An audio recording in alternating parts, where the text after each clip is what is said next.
It's the Air Conservation Commission meeting. It's Thursday, May 9th, 2019. General business. Any changes to the agenda? Nope. Motion to approve agenda is written. So moved. Second? All in favor? Aye. Meeting minutes. So, you sure you don't want to do anything? Definitely not. And I greatly appreciate what you do every 2 weeks for us. You should take on more often, Jess. So there was a correction to the spelling of Bedurtha, and then there was also under the Kohler place, there was a Yes. I being replaced by his attorney. Thank you, buddy. Any other edits, comments? Very nice job. Nicely Very done. nice. Nicely I done. was impressed. Yeah. Thank you. I thought, bad news for you.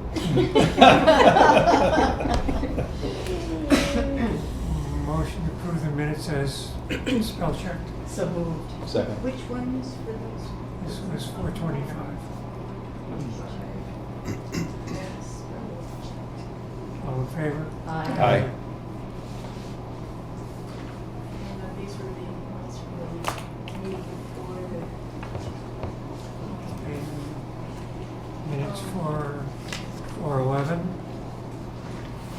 Any comments on those? So, Mark, you should sign those. Oh. Sorry,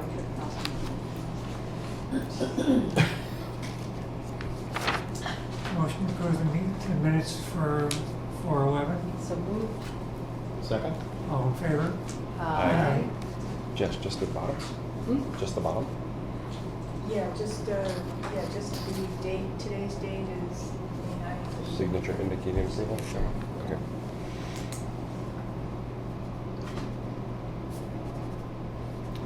Any announcements?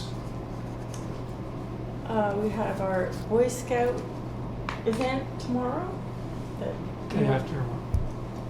10 o'clock. Oh, day after tomorrow, yeah. And that's the only announcement that there is.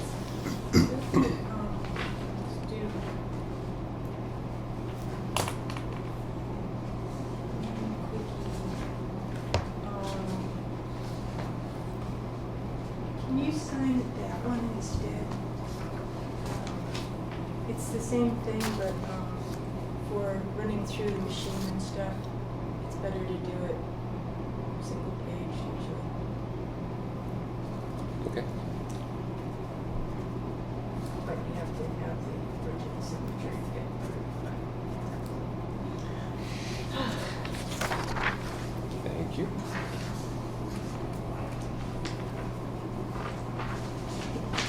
All right. Any accounts payable? We have one. The Solitude Lake Management invoice for the DEP permits. Okay.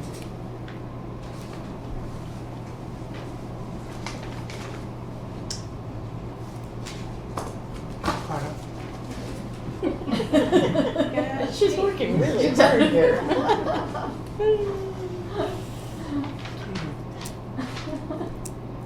Task 1, prepare and file Mass DEP permit application for Flanagan, Pine Meadow, and Sandy Pond. $250 per pond for a total of $750. Any questions, comments? Same as last time? The same price as I last didn't, time we filed? I didn't check, but I would assume so. Assume so, right? Yeah. Yeah. It is listed. Yep. Yep. Okay. Motion to pay? So moved. Second. All in favor? Aye.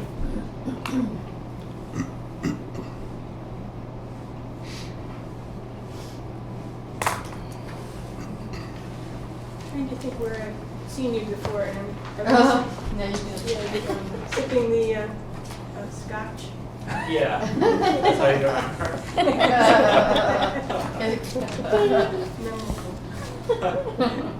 We could imagine more. It's the next time you see me, ice scotch. Thanks.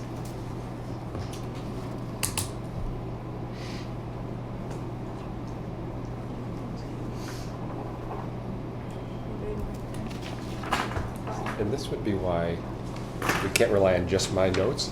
I literally wrote solar 2, not solitude. Oh. Solar 2. I'm thinking, that's kind of weird. What are we doing with solar 2?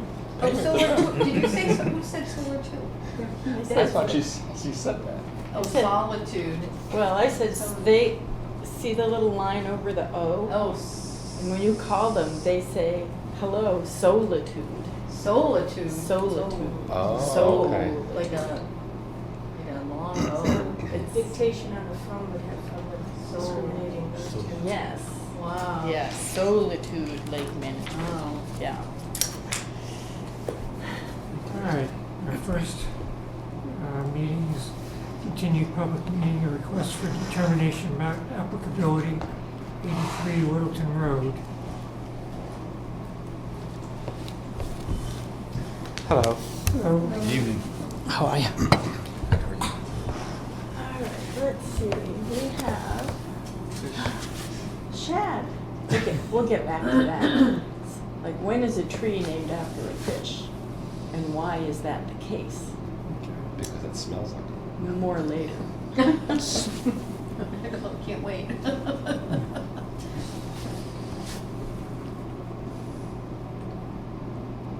All right. So we visited your property. Yes, I've seen that. Decided where you wanted to have the patio on the path. And we had no major issues. Mark sent some photographs to just Mhm. as a reminder. Mark, just Mark. Oh, Repeat. What's it? Mark Archambault, Mark Phillips, Mark What's Wetzel, it? otherwise known as Mark Wetlands.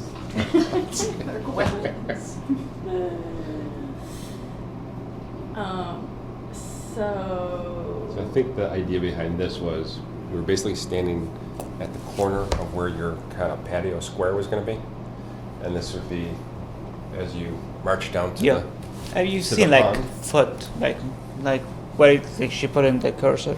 Yep. That's where I usually walk. So, Yeah. Right, Yeah. right. Yeah. Yeah, and it would definitely, it was different from the curved path that was on Yes, the drawing. like, So it's like, yeah, don't go over that way. Yeah, the Just kinda curve. stay It's like here. not really. It's harder if I go there. The Exactly. Other way. Yeah. Yes. So this one, that's the path I do it. I did like just an example on that. It's Yeah, not that's fine. exactly identical what it's gonna be. I think we just wanted to identify this as probably the preferred path Yeah. to take. Yeah. And Mark, was this the one of the trees with a hole in it? Yeah, I think that was. Is that your? No, I think that's further down. No, It was up closer to the patio itself. patio and the grass line, Right. right? I think it's right there on the left. it's not a must. This one? Or this No, this one. I think it's that possibly. Do you But want I me think to I- take like I a think I had live separate video, snap like? that I gave you, no? These are all the ones that you sent me, including Okay. your foot. Yeah. Yeah. Oh, The that's idea- way far in the Yeah, back. the idea there is that, see that little pine, if you could just take that and maybe stick it somewhere else? Because that The would be the pine? path, basically. I See will- the I will little one move right in around front of it. my feet? Yeah, I will move around it. About the material, like discussing last time of the path, somebody said mulch, Wood chips. Wood chips. wood chip. Wood Rather chips. than mulch. Yeah. Yeah. Yep. Okay, no stones, right? Just Yeah, wood chips. wood chips. Okay. And about the patio, we're okay with the brick. Yeah. Okay. Yeah, brick on stone. And yeah. So yeah, all my shrubs are dead. I saw you like you touched me. I replaced them. Yeah, Oh, unfortunate. Yeah. Yeah. Yeah. Yeah. And George, the width of the path, I think. If you he move was a pine, it asking will for be dead. 36, but Yeah, that's the 30 tree. is the Leave it. minor Leave it. projects. I don't want to. That's for the woodpecker. I told you about it. Right, exactly. So that's what he did it here. Yep, yep. I'm no, not. I'm not perfect touching this habitat. one. There is I one know, next maybe I to didn't it. send you that one. That's the tree. Oh, There it is, yeah. Yeah, there is one on the right side of it that gets like dead. It's Yeah. not a must. I can try to not touch in it. More trees, more shade for me. So, but this one I'm not gonna. It's not in my way. Yeah. Did you see the one way back next to the pond, like completely dead? I think it's a little bit dangerous one. Like it's not about. I don't recall. Is it next to the water line? Next to the it's Oh, like I know. touching the water. Yeah, It's yeah. Yeah, I didn't take a picture of that. I mean, the only thing I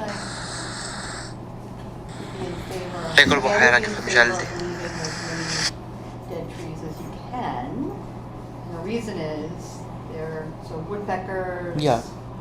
A lot of like small animals use them for habitat and how, you know, the little houses and. Yep. Especially the woodpeckers and the flickers. The flickers really like them. Yeah, the small Yeah. owls. Small owls. Yeah. Yeah. Be good company then when you're spinning. The calls. Unfortunately, not this month. I'm fasting this month, so Oh. Is this the month for? Ramadan. Yeah, Yeah. that's why I have. Your delicious water. Whoa. Waiting for. Do I get any document that approve or? Yes, we have, so, do you have anything else? Yeah. to- Yeah. As far as the width of the path, if it's 30 inches or under, then you can, there's no regulation on it. As you get wider, and technically, we can tell you where to put it.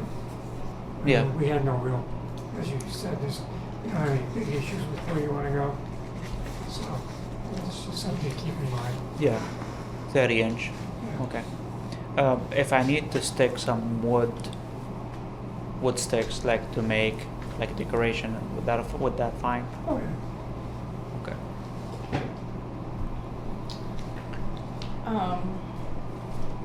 So, under the determination I wrote, construction of a 10-foot by 10-foot permeable, loose fit brick patio set on crushed stone within the 100-foot buffer zone of Shaker Mill Pond, construction of a 30-inch wide path covered with wood chips, not bark mulch. From the patio to the edge of Shaker Mill Pond, installation of a 20-foot long freestanding dock extending from the bank of Shaker Mill Pond into Shaker Mill Pond, Okay. with a negative determination. Okay. Okay. Where do I get the wood chip? I don't know. Where's the wood chips from? Where do you get it? As opposed to mulch. Try a tree service. If you go to Home Depot, they sell it's called cedar mulch, which is wood chips as opposed to the other stuff, which is bark mulch. Okay. Yeah. Or I would call maybe a tree service company here in Ayer. There's a Flag. Flag. flag yeah, is one of yeah. them. There's a few of them. Oh, okay. Yeah. Yeah. Yeah, they might even give them to you. For free, Because- maybe. Who knows? Because they're Please looking. take them. They're looking for a place a lot of Yeah. times to. Yeah. Or Cataldo's maybe in Littleton. Yeah. Right? They charge you.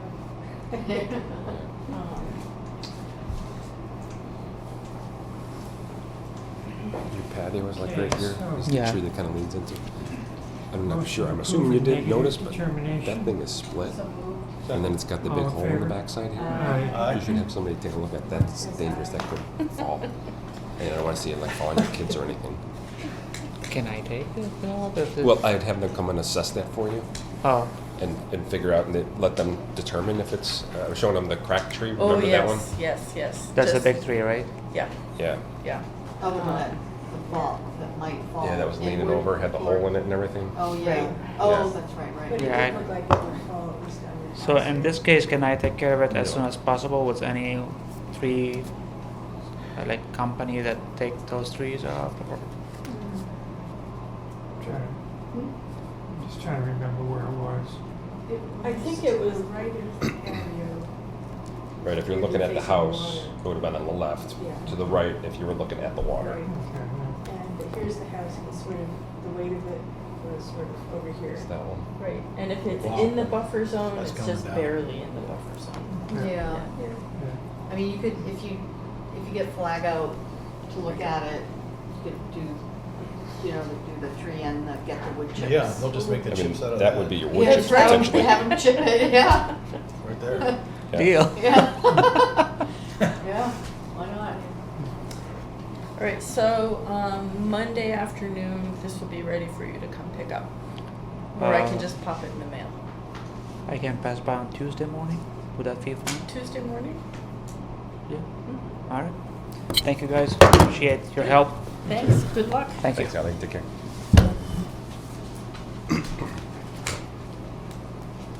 All right, next, request for extension of order conditions, Riley Jane Farm. They're ready to go.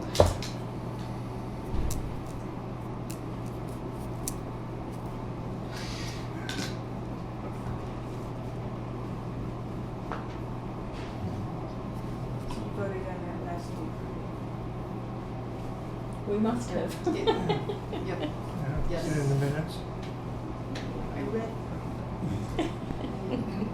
What? So Judy had a look. Judy Schmitz. Yes. Schmitz had a look at the flow Oh, of the right, water and right. advised But that was fine. that was fine. Yep. Not surprisingly, it is not as wet over there as it was, but they're still pumping water from one of their basin water collection devices into another one. Hmm. So, Well, hopefully it'll let up soon. yeah, One of these days. yeah. I'd still rather this than that severe drought we had. I know. Days of I know. Every year is different. Motion to sign the extension, So moved. Second. all in favor? Aye. And I abstain on that. I wasn't here. Unless I can You can sign.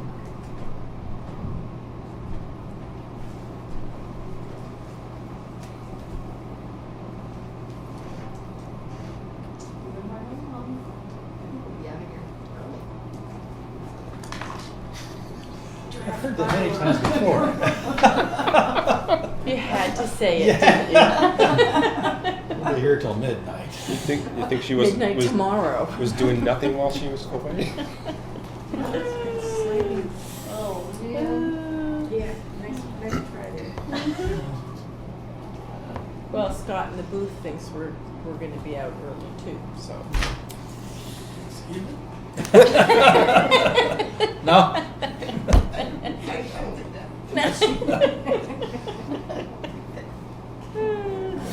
Next item is request for determination, Isaac Lane. Yes, trying to see, removal and replacement of pavement, 2,089 square feet of which is within the 100-foot wetland buffer. Erosion controls will be installed before work begins. And I did drive through there yesterday just to get my eyes on it. Yeah. And it's not completely horrible, but there are some repairs that need making, certainly. So the repairs being, these are the repairs that they are planning. Mhm. And once those repairs are done, it'll bring it. Well, she made it sound like they were taking up all the pavement and putting down new pavement. Which if it were my pavement, I might not go to that extreme.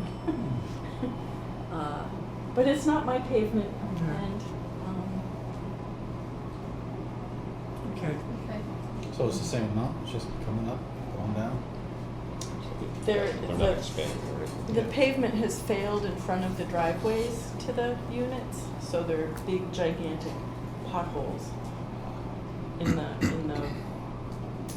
driveway, roadway.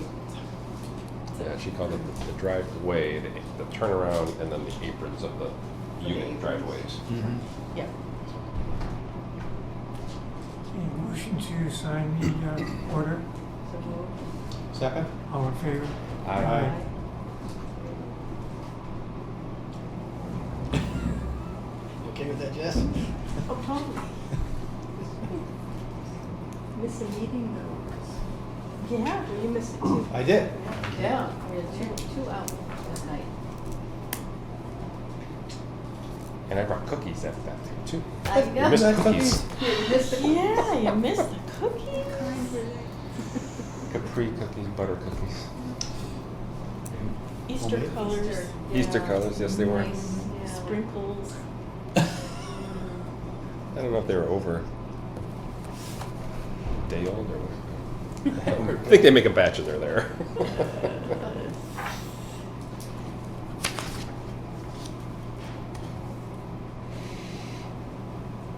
You put down pavement or asphalt at Fenn in this one area between buildings and it's permeable. Mhm. It works amazing. Really? Yeah, Yeah. I mean, they've got a downspout that comes in down, yeah. and for a while it wasn't going into the catch me or whatever. Yeah, it was just going right onto the asphalt. Within 8 feet, it was gone. Oh, It was Nice. amazing. And Very how, cool stuff. How often do you have to vacuum it? You got to clean it. Yeah. You have to clean it, you have to or clean it, the asphalt. or it clogs. Right. It Mhm. gets not The permeable. pores. but, Really? Yeah. You have to actually vacuum it? Or sweep it, blow it. Yeah. Really? It's not that stuff we saw at the conference, was it? That kind of stuff? Mhm. You're saying it's literally looks Oh. like pavement? It looks just like asphalt. Yeah. Wow. It's a great idea unless it's somebody who's not gonna maintain it long Right. term. Yeah. Yeah. Right, so Yeah, at a it place like freezes. Fenn, it's perfect Yeah, because yeah, yeah. somebody, Works very- yeah. somebody will be on top of it. Well, in that location is Mhm. Mm, nice, Yeah. nice. What happens when the water freezes it? I didn't notice anything. It was there over winter and it was obviously frozen, so it just turns into, more Yeah, I mean, more icy landscape. Yeah, I mean, I guess as long as it doesn't get captured in it. Yeah, Yeah, it seemed to fit. Cool. Yeah, if it's in a nice sunny place, it probably doesn't, Yeah. anyway. All right, Anyway. next we have public Digress. meeting for request for determination of applicability, 66 Littleton Road. So come on up, so in your packets,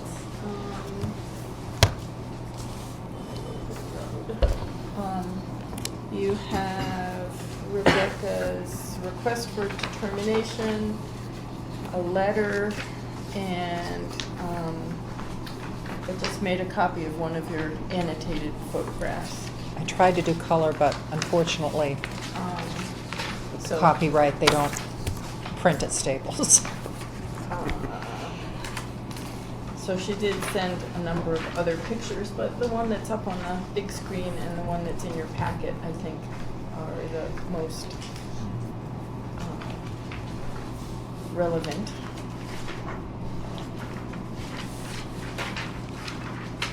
Where this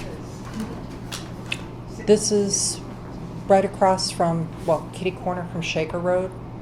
Uh-huh, okay, It's right next to the wetlands, the Okay. large wetlands area there, Okay. before you get to Snake Hill.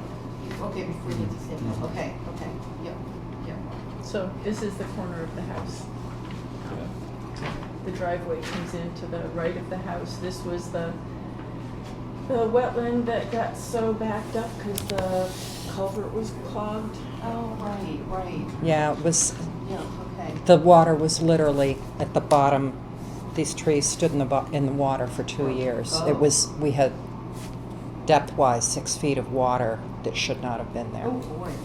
And it, Yeah, It's that, enough to that fill. culvert was blocked for 2 years, and it was up to the level of the road. And then we're slightly lower, and it widened out, and we had ducks swimming right up to the driveway. And a year-round running stream until they fixed it. So, unfortunately, we have a lot of damage as a result. Yeah. It's too bad. And even more unfortunately, there's no way I'll ever get DOT to pay for that. That's true. But the casualties were, the one tree that was already dead was solid, appeared to be solid for a long time, but because of this, got saturated, and then when the water drained, it's now hunky and it's going to come. And the double pine, the side that, as you're looking at it now, on the right-hand side, is dying. A lot of brown on it, and most of the limbs have been dropping off of that tree. That have been hitting the driveway in the front yard, landing in front of the house. And When they get blown, you mean? just a little bit of blowing, snow, Yeah. some of these, the way the land is situated, we're just in a little bit of a dip, and the wind that can come through there when there's a storm can be pretty strong. Yeah, it's funneled. Right off the backside of Snake Hill, but it just comes right through there. And we've had some pretty large things come down, and I didn't think that tree, I didn't realize that the one side was dying until Zach Flagg walked me around and he said, "Look up," and I went, "Oh yeah, that's really brown up there." And he said, "Yeah, and you've lost most of the branches on that side, so the whole thing is weighted now towards the house, towards the driveway." He said, "It depending on what makes it fall, wind, snow, Yeah. how it's weighted." He said it's either going to come across and clip the front of the house, or come down the driveway and probably clip the end of the house. So, and So then it's the other one in dangerous. the back, we've actually lost a limb off the crown, and it's hanging. They have to actually go up and pull it, cut it down out of the tree where it's hung, because they couldn't pull it. Yeah. And then the rest of the tree needs to go because it will come down. It's hard to see there, but if it comes down, it's going to go straight, and it'll brush the end of the house. Probably take out a window. So I went out on a really cold day. Yes. And we looked at all these. It's hard to know where the actual wetland line is down in here. But Flag is really good about not making a mess. They know. And typically that area, I've got a couple of aerial shots like from 3 or 4 years ago versus now,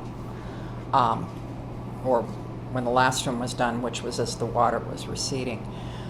That area is typically dry, except when the culvert's blocked. Yeah, when the culvert's blocked. Yeah.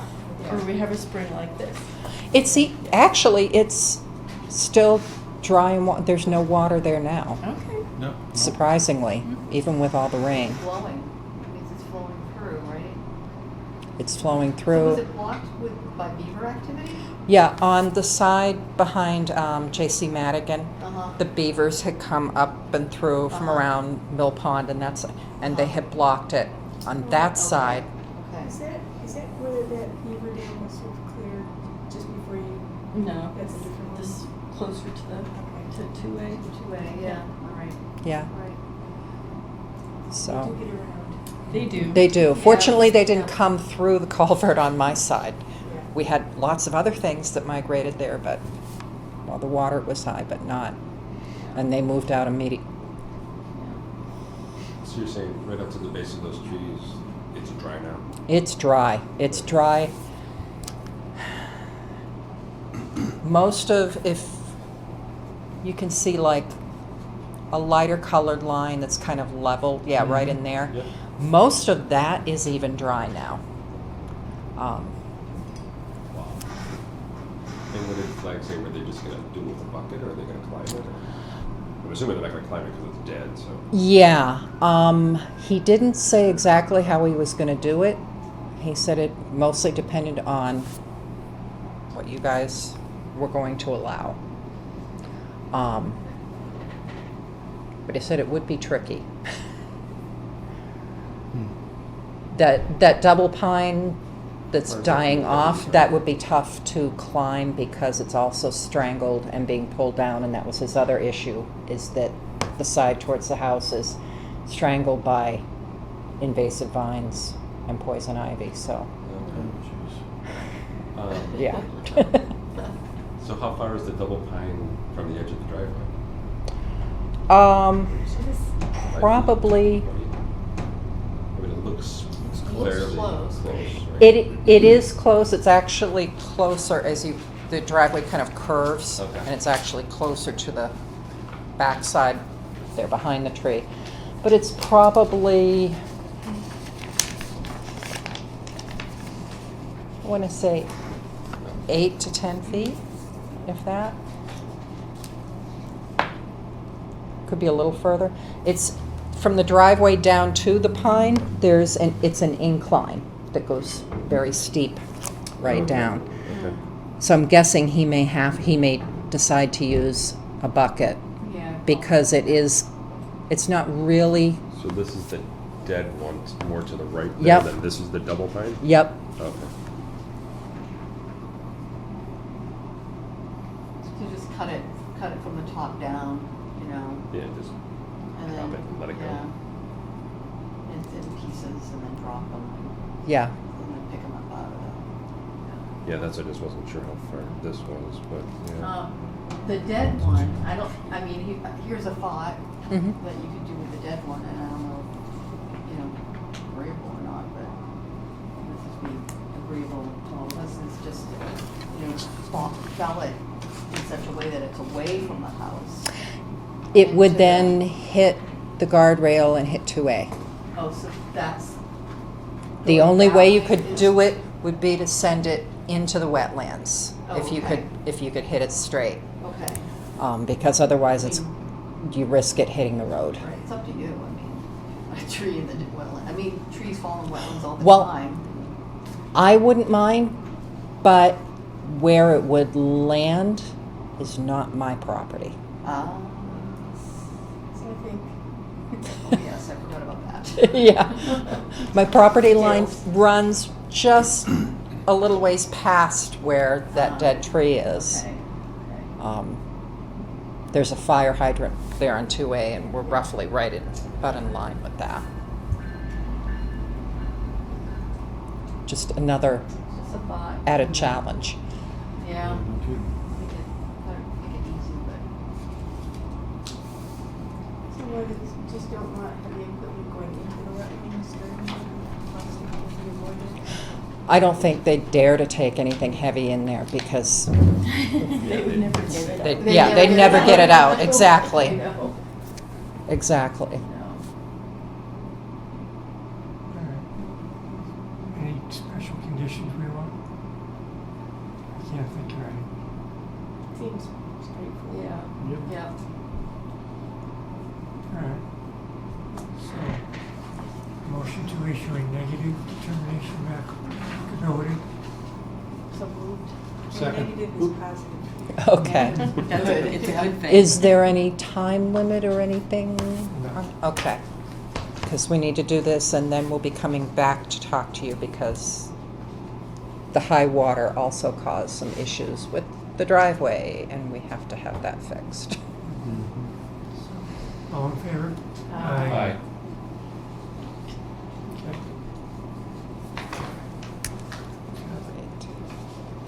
That was Did you sign it? Do you have it ready to sign That's my copy. I'm good, but I'm not that good. it? So to be signed at the next meeting. Yes. And so is there anything then I have to do You can come to the next meeting if you like our company. Otherwise. If I get the driveway estimates in time, yeah, I may. Well, yeah, if you do, and you know how to, you know the process. Yep. And as long as I know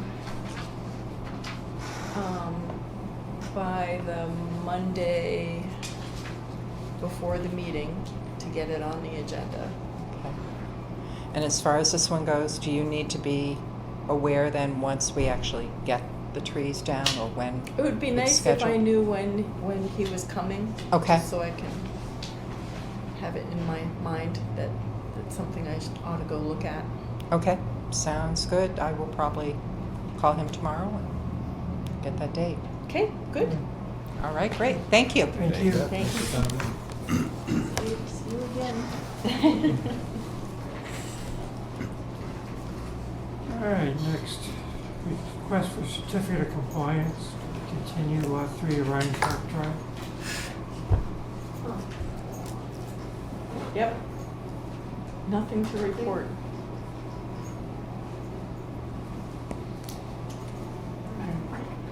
Next is discussion, Colder Place conservation restriction. So in your packet is the most recently updated version of the CR. Misty Ann, Merrill, and I went back and forth about the edits that you all had made and to some of the language, and then also the addition of the definition of beach, which she was fine with the definition of beach. She wanted, and I think I sent you her actual comments in email under, let's see, on page 5, reserved rights in the premises. We had wanted to add something along the lines of they need to come to us for a permit to do anything. And she said that's really conflating two completely different things. Our regulatory authority is really separate from the conservation restriction. And the conservation restriction, she didn't want those two things to be tangled up in here, so I took it out.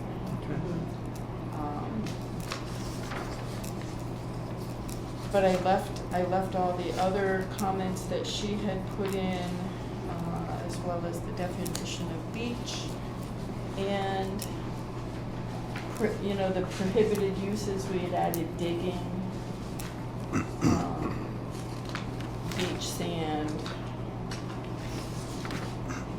So in her mind, she's satisfied with this as it exists in your hands. And AJ has been asking where we are in this whole process, because I think he would like to get this wrapped up. He also sent me a clearer copy of the plan showing the path and the dock.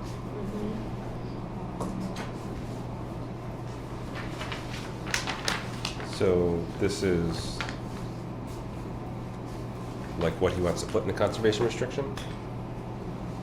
Like as a attachment of sorts, or? I think this is incorporated by reference somewhere at the end of the.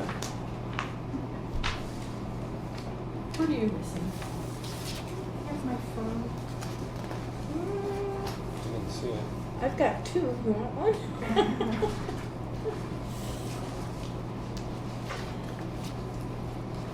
So this is nothing he changed. This was already existing, is what we're saying? Yes. Okay. There it is. I guess the only thing I was concerned was that the green path basically shows leading right into the dock, and that's definitely not what we saw. Right. Right.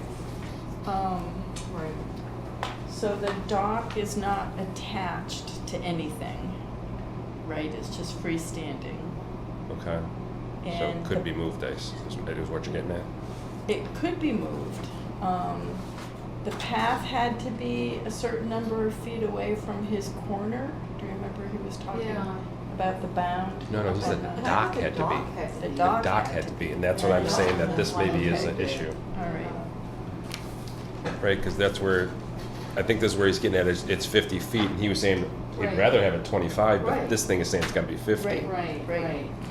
Yeah, because that, we had brought that up, like why not put the dock Yeah, where your right path at the comes end out. of the path where it comes Right. out? Why do you have to migrate over that beach area to the dock, to the I beginning think, of the dock? I think where he has the path is crosses the least amount of that marshy, Yes. brushy, Yes, right. Where he area, physically has It's a it. little wetland. where he physically has Yeah, it not what now. this is saying, though. Right. Yeah, that, Right. and that's kind of what I'm concerned with, right? Yeah. Yeah, Because, yeah, I agree where he has it now, that makes the most sense. Yes. yeah. Well, so a So this is- question, I guess, is whether this plan has to reflect reality, or is this plan just saying there is a path and there is a dock? That's a good question. It is a good question. And I can ask Misty Ann.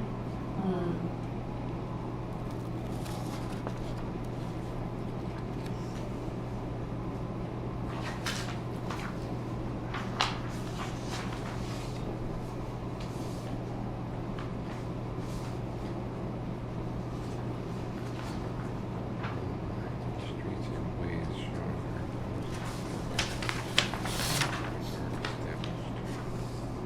Any other comments?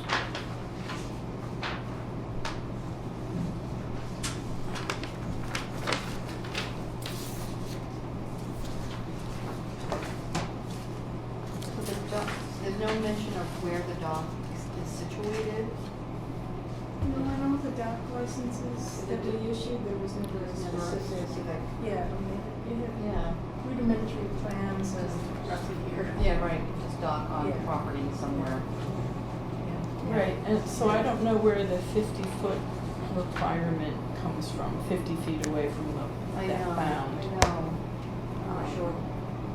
Yeah, if there's a way of finding out if it's truly a requirement, or it's just that he's reading it that way because that's what the surveyor found at the time when they did the survey, right? I mean, we can talk to, is it David Roy? That the dock had to be 50 feet from what? From the there's property a, line. There's a stone bound right here, this corner. Oh, yeah, so I need. So it says, Yeah. so he says he has like a little 50-foot thing to that, But a the little dock arrow. is actually way over here. Or- Or the path. I don't know what the, which is this. Yeah, no, the dock is truly there. That's what AJ was saying. It's just that the path is not. Oh, the path is the right path next is- to the boundary line, right? I believe so. Closer, it's, Yeah, so the path is really over yeah, the here. path is definitely not drawn to scale.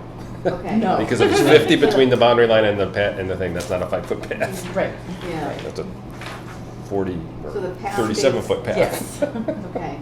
Yeah, why would you have to be 50 feet from that bound? Well, he was quite insistent that he was told it had to, the dock had to be 50 feet away from that bound. But we don't know who told him. Yeah, because most, I mean, a lot of docks aren't 50 feet away.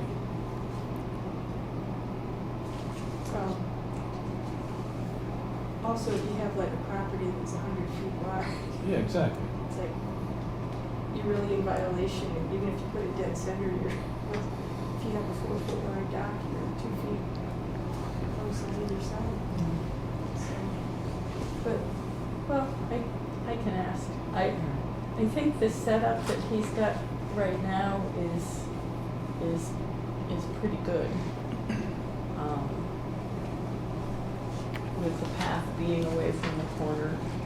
I mean, the dock being away from the corner, but the path being close to the corner, and then wood chipping the top of that berm, really. to get to the Yeah, dock. yeah. But if there was a way that we could find out that the 50 foot is not a requirement, he could always pull that dock board right where the thing is, and he doesn't do anything. Right. It's just the path goes right onto the dock, and then I think that'd make them even more happy. Yeah. And they wouldn't have to do any digging, cutting, doing anything there along their Right. side, so. All right, well, I'm not in tomorrow, but I will call Miss Deanne on Monday.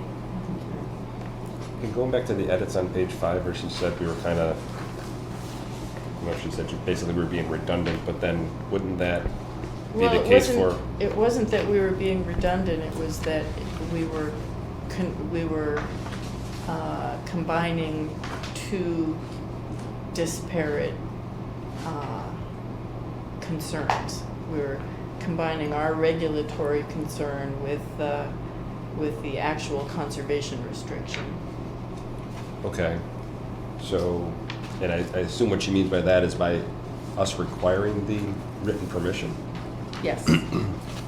So then B sub I says with prior written commission, so does B sub IV, right? So do we pull written permission out of all the items that say written permission then? Is No. that what she's getting at? No, she just thought that adding that first sentence, adding our, what's the word I'm looking for? Jurisdictional interests. Yes, what Jess said, yeah, that it was Okay. the wrong place to put our jurisdictional interest. Or the wrong place to Enforce it. inflate it, Okay. really. It was kind of a, Okay. yeah.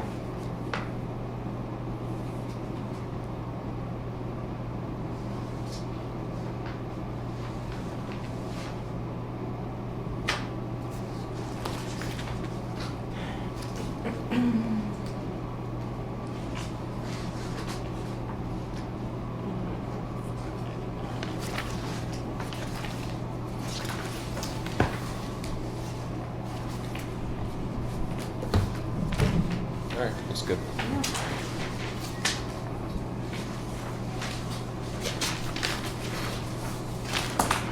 This restriction doesn't say anything about that 50 feet in there anywhere, does it?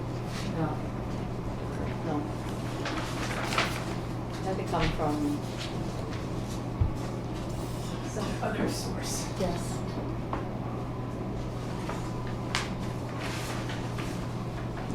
the dog license itself.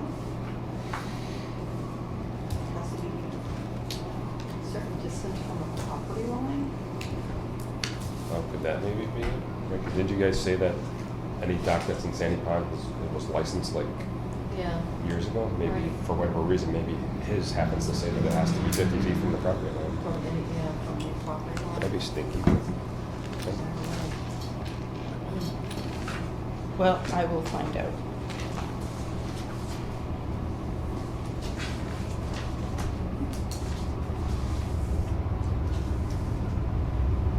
See now, page 7, kind of the middle there, number 2, about maintaining the dock.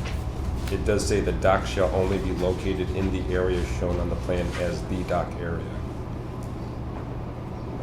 I know we had chatted about that obviously because we got all kinds of edits in there, but it doesn't Yep. say anything, it just says the dock area. So the registry book of deed, page 102, dock license. So yeah, I guess we could probably find that out in the dock license then, huh? Mm-hmm. Okay. Yeah, they really were pretty informal drawings. Yeah. You know, it's just like, Nice flip credit. so there, yeah, for anybody who got a dock license back then, it was just, she just replaced it somewhere. Yeah, just did hers in crayon. I did mine in crayon. But, yeah, so there were no measurements or anything like that, but you're really just getting a dock license to put somewhere on your Okay. water, so. Dock license isn't gonna give any better information. Well, so I mean, if that's the case, then Yeah. you should be able to move the dock. Right. Yeah, Yeah. right. Yep. That'd be good. Like you said, you don't want that 100-foot wide property that only Plant Stanley can Yeah. can enjoy. Yes. Doesn't he kind of own that piece of property anyway? But not the color. Oh, no, that's right. That's the- No, that's the corner, yeah, all right. Yeah, All right, more to come. All right. Ayer wetlands bylaw.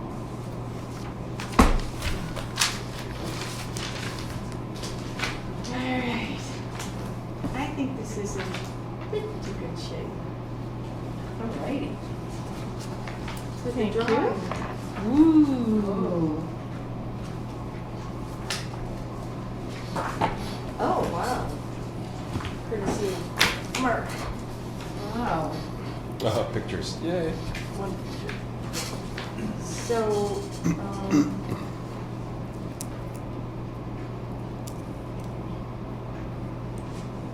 so it's probably still a bit longer than Groton's. There's some things that Groton left out that I really didn't, but there is some, I changed some errors and things, but at any rate, how do you guys want to proceed on this? So I still need to get the list. I got it started as I Oh, passed for the along, but I did regulations. not identify all the other towns. I got through the first one kind of as the base, Yes. And but then I was gonna that's- get into the other ones to Yeah. kind of see who's got similar things or And all whatever. we really would need is, once we start holding some public hearings, it'd be just nice for us to have a really vague idea of what we'd be looking for in regulations. At that point, I think. Yeah, I think it was really just to. Here it is. Yeah, yeah. It was just to kind of give you guys a flavor of what Yeah, each person had or each town Yeah. had. Yeah. so, yeah.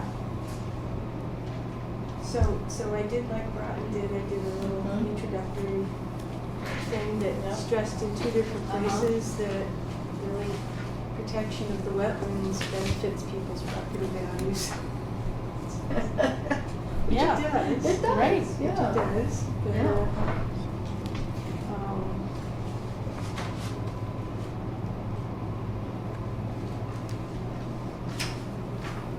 Do you have to figure out how to get the A on page 2 to go back into black? I don't know why I did that. Ooh, numbers and letters. Very nice. So, a couple, I copied Groton in terms of, instead of having a separate section like MACC does for coordination with other boards, I incorporated it into the applications and fees. And I played around with the wording on coordination with other boards, that we should all look at. This is on page 4. But basically, I wanted to avoid, and I think Mark, you made some comment on looking very burdensome previous draft. If suddenly, you're doing a simple project, you've got to provide 20 million copies to all these different boards who are mostly gonna. So what I did is like that we will transmit, like that form you showed me. Yes. Application of plans to any of the above as deemed necessary and appropriate. I did throw in the last sentence on DE. In the case of large and complex project applications, applicants may be required to provide additional copies of applications and plans to other departments and officials for this purpose. So if it was something that was, a really huge, complex project, not a simple homeowner project, Yep. then that gives us a caveat that you could say, okay, you have to forego more copies. Yeah. Mm-hmm. So, on the outside consultants, Just back on coordination, yeah, the whole thing, I'm just wondering whether that would be something better handled in a regulation rather than a bylaw. which, handle what? Whole coordination of the boards. Well, The whole section, you mean? Yeah. MACC has it in there, every other town has it in there. You would just say that, keep it very general, that, come up with specific regulations on Yeah. how we're gonna do it. So maybe,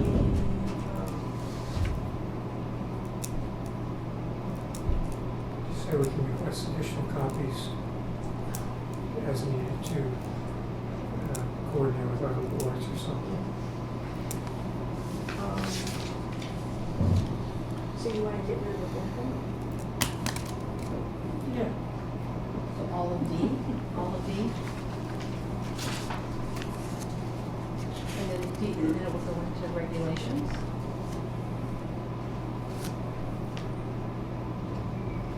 Yeah, I disagree. Why don't we all sleep on that one? Okay. So tell me, so the pros and cons. So the pros that contain it here. Yeah, and it's written in stone basically. Whereas if it's a regulation, we can adjust it as we find is practical. Okay. Yeah. Can you, yeah, but can you state it here but not kind of in a loose What is manner? it you're concerned with the written stone? Well, I'm thinking regulations would mainly be how we administer the bylaw and handling applications and administrative action. Yeah. So you mean to provide greater flexibility, basically? Yeah. So my concern though would be to say somebody like Ingrid Hill that come in and say they're in a rush and we say we want to hear from DPW, town engineer, so and so, and somebody very legalistic could say it's not in your bylaw, and you haven't got that could be challenged on that. Like you can't hold this up because of that. Would be my concern. Is this, this is not like we don't have to solicit feedback, it's just that we Reserve the reserve right the to. right to. And it's an inclusive list, which is not limited to, So Yeah. we could leave in A but take out B. the thing, yeah. Because B is more than nuts and bolts of how it Yeah. How it's gonna be done, Yeah. with the 10-day Yeah, and definition. the other thing I would want to at least have part of it in is, what was I just going to say? Say that So again? leaving part of it, leaving Oh, just A that in. we're, in part, I think we're also sort of strengthening generally the language of determining what we would consider to be a complete application. And this somewhere here does state that, an incomplete application that we deem to have insufficient information can be deemed administratively incomplete, and we can deny it on that score. So just having one of the things that we could decide, especially Joanne, that would be needed to make it a more complete application would be getting feedback from some other entities. We don't have to eliminate the whole thing. Here it is. Pare it down.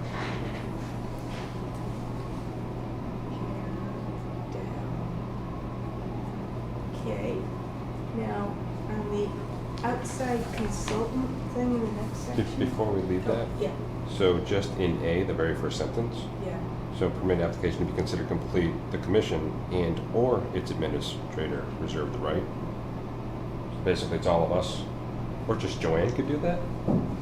Is that how we want that to be stated? Because or means she could just do it herself.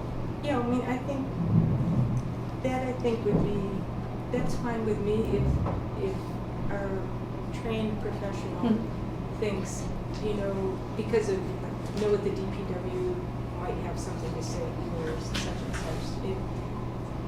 Or if she feels that that's information we should have before we come to a final decision. We're still making the final decision, but, I guess I don't read it that way. I read it as she can have that final decision. no, that's in order for the application itself to be considered complete. in terms of being presented to us. Okay. Yeah, so it's not. For the full application, you can consider this. Right. Okay, Yeah. okay. Yeah. That it's a complete submission. Well, In and my it would be case- easy enough to develop a checklist. I know Yeah. the town planner has a checklist when he receives a definitive plan, Okay. subdivision plan Right. of Yeah, I think of maybe I'm really misinterpreting picky it in my brain things. different. Okay. Yeah. So it would be a very cut and dry sort of determination whether or not the application was complete. Right. All the Right, this- boxes are checked, Yeah, we're good. yeah. There's some not checked, and you guys can check the boxes, I can check the boxes. Okay.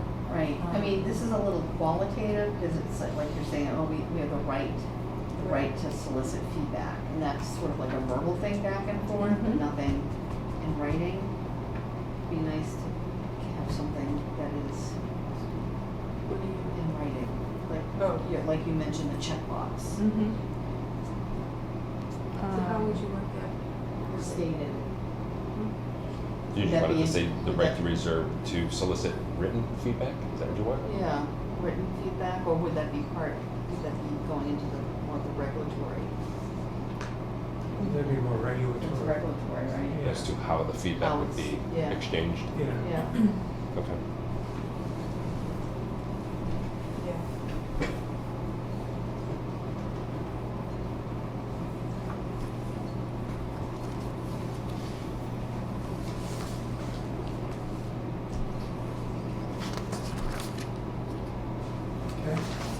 Outside consultants, the MACC one was four or five paragraphs.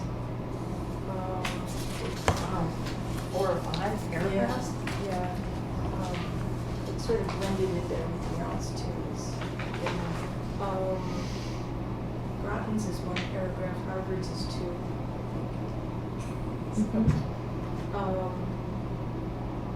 And it's actually the ability to engage outside consultants is either in the town bylaw or it's a state law State law. that now includes conservation commissions.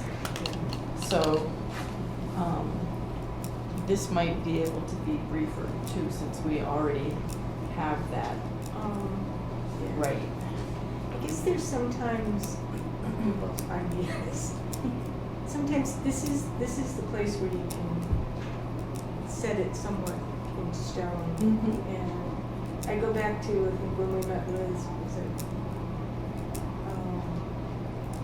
John Borden, I think, was saying, oh, you get your consultants, we'll get ours. And it's like, to the extent that we can get pushback from some projects about, you know, I just like to have that, I personally would like to have that affirmed, in that basis. And, so that there isn't really wiggle room, and that it's also clear that this is what, it's not an outside consultant coming in and telling us what to do, it's an outside consultant coming in where we feel we need more information so that we're better informed before we make a Yes. decision. Yeah, we're just looking for subject matter expert information, like you said, right? Yep. Does anybody have the term specialists qualified? Is it like certified or board There- certified or something to that effect? And there were, that was in like the MACC one, went into like 3 years of experience or advanced degrees. That seemed to be more the detail you could put in regulations. Okay. Or I referred to our rules for hiring outside consultants under MGL Chapter 4453G. So that's a 2-page document on our website, which does have more of that. Okay. Specialists could be replaced with professionals. Yeah. Outside of other professionals here, yeah.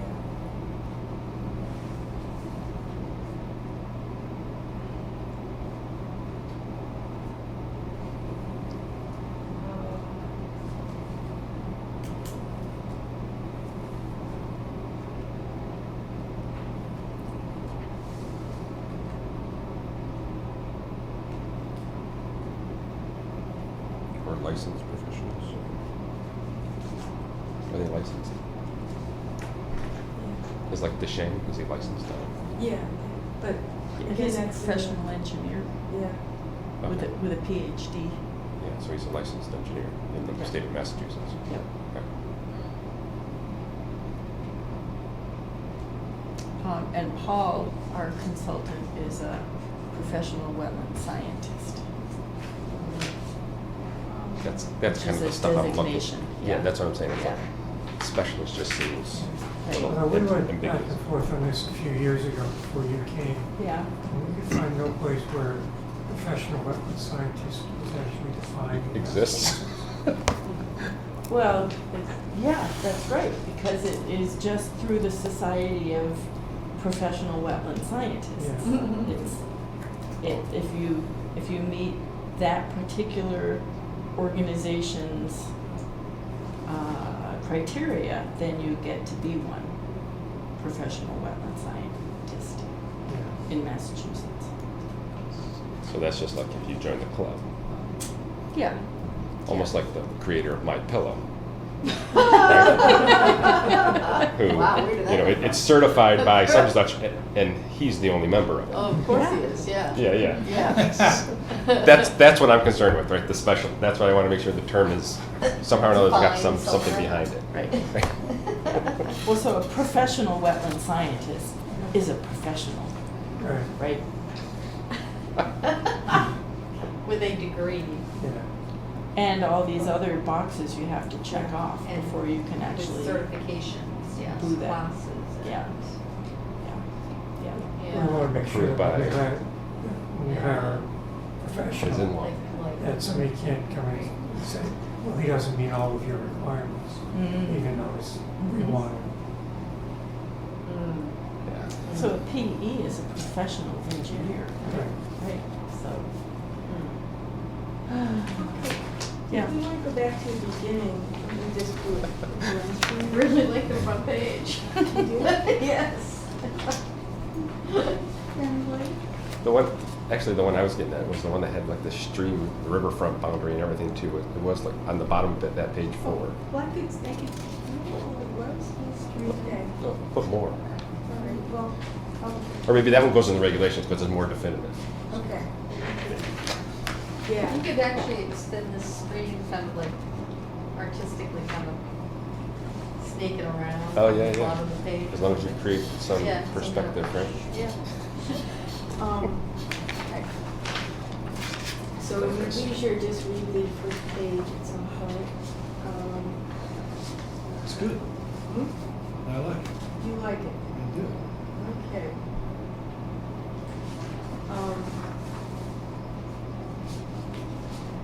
Thank you, John.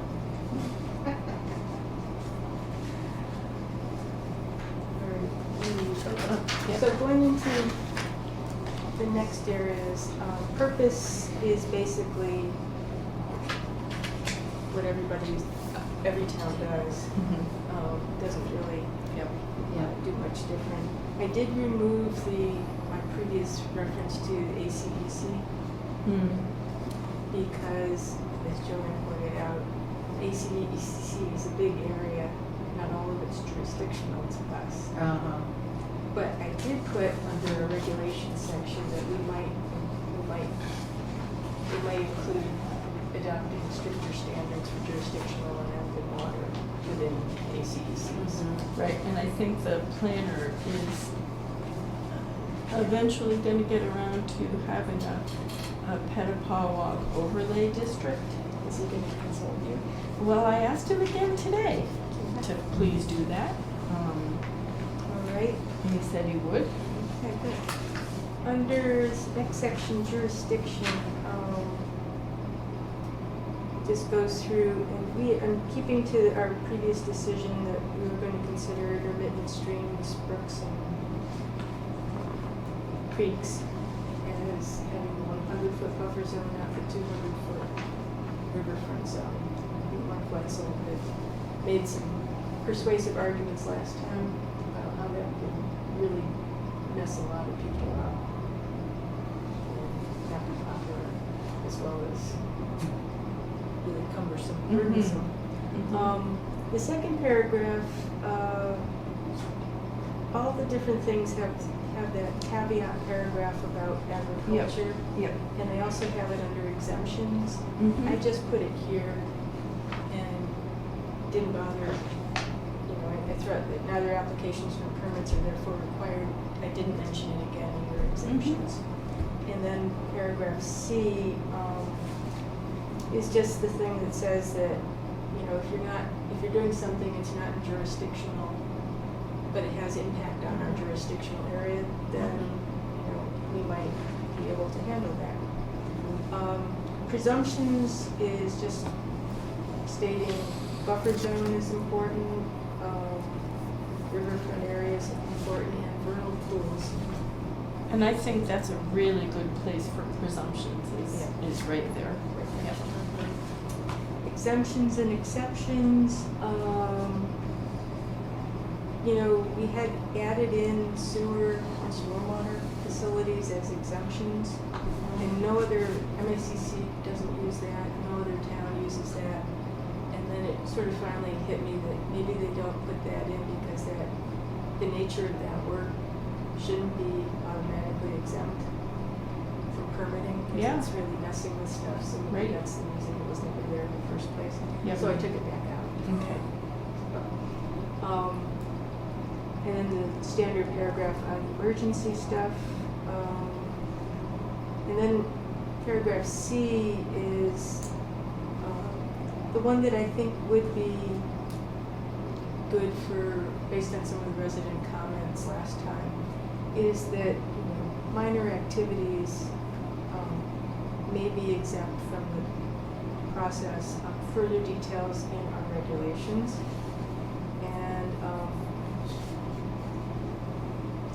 And then the strong suggestion that if there's any question, informal assessment by Joanne or the commission is recommended. Mhm. So then that gives us, we have plenty of room in regulations to say, okay, you can do vista pruning and this and that. And then paragraph D, they all have this caveat, I guess. I don't feel strongly about it, but everybody has it, so. Applications and fees,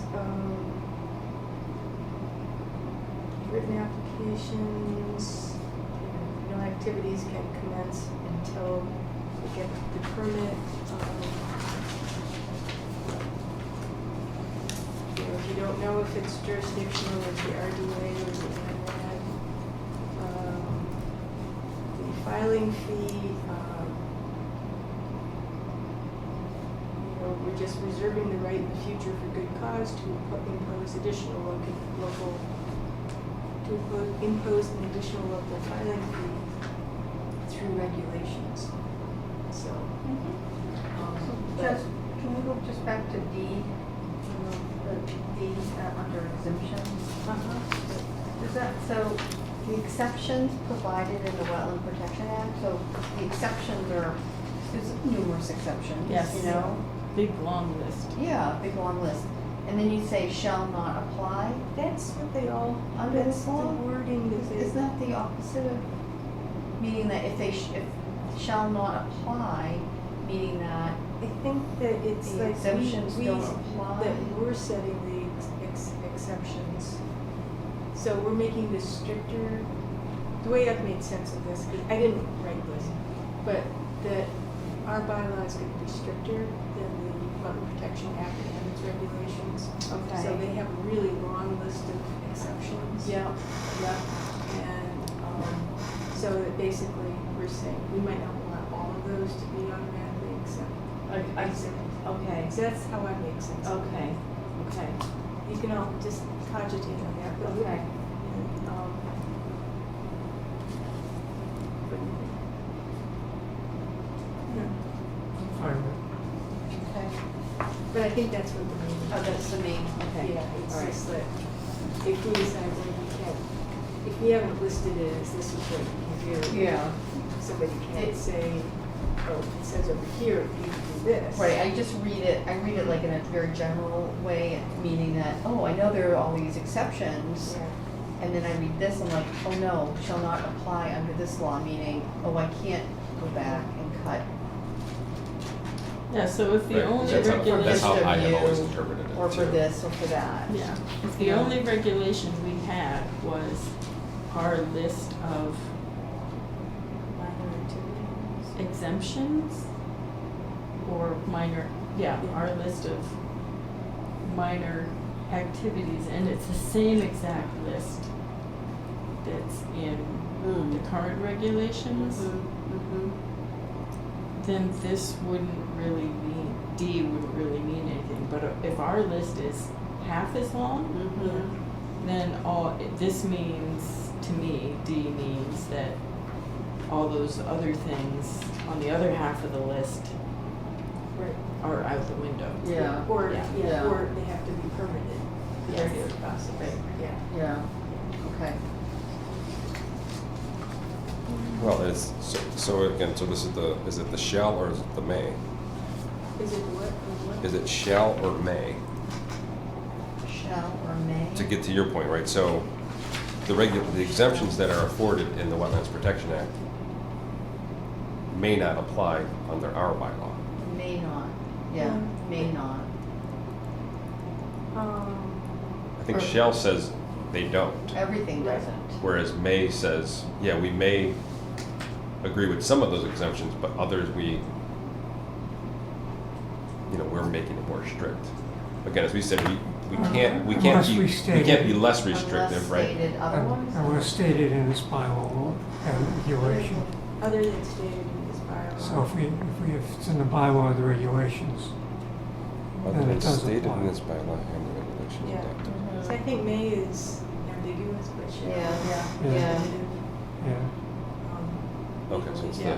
the first piece that's affording the, okay.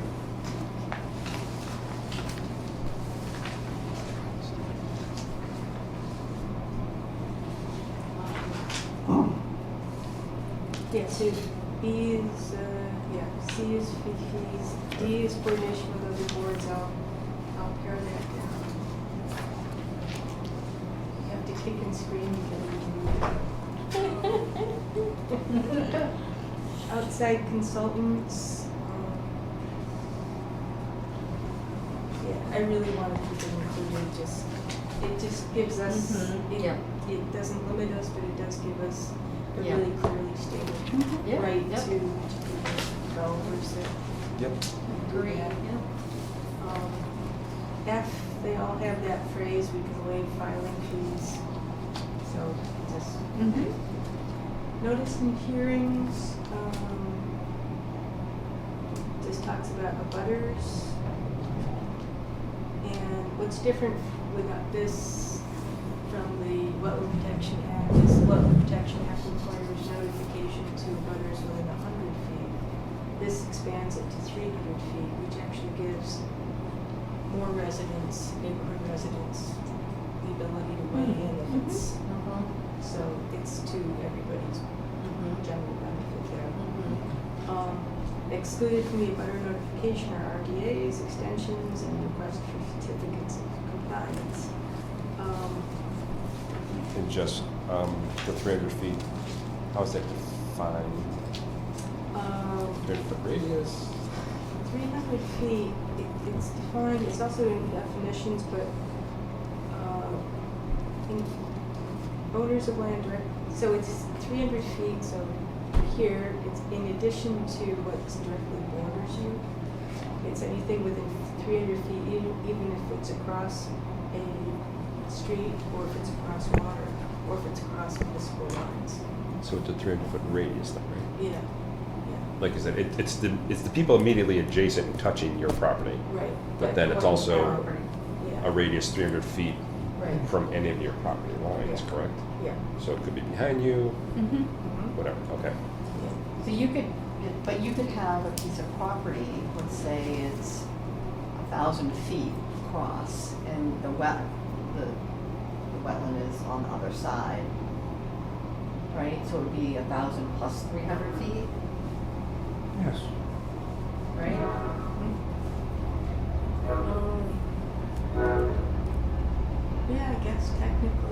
open, But, right? Yeah.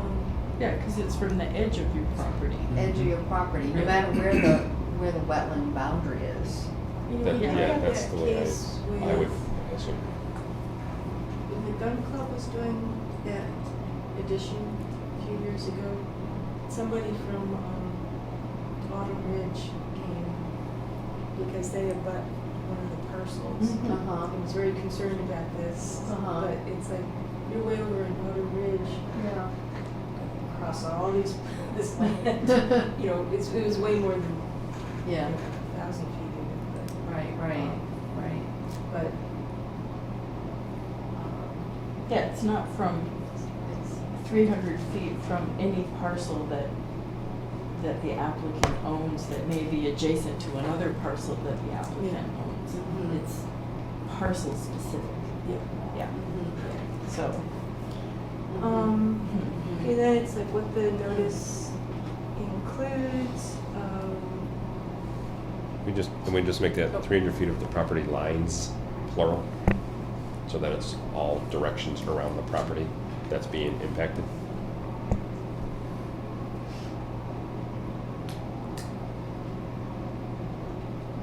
That makes sense. Mhm. Like I said, it's Straight lines. yeah. So Yeah.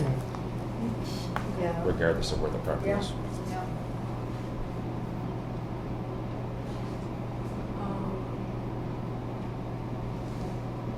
and then there's that section they all had, when a person requesting a determination is other than the owner, the request notice of the hearing determination itself shall be sent to the owner as well as the person making the request.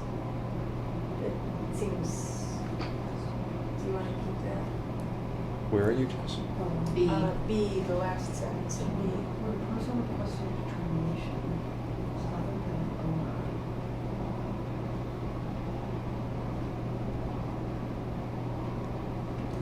I suppose that would be if you were a nasty neighbor and you weren't sure your next door neighbor was legitimately doing something on their project, so you file an RDA.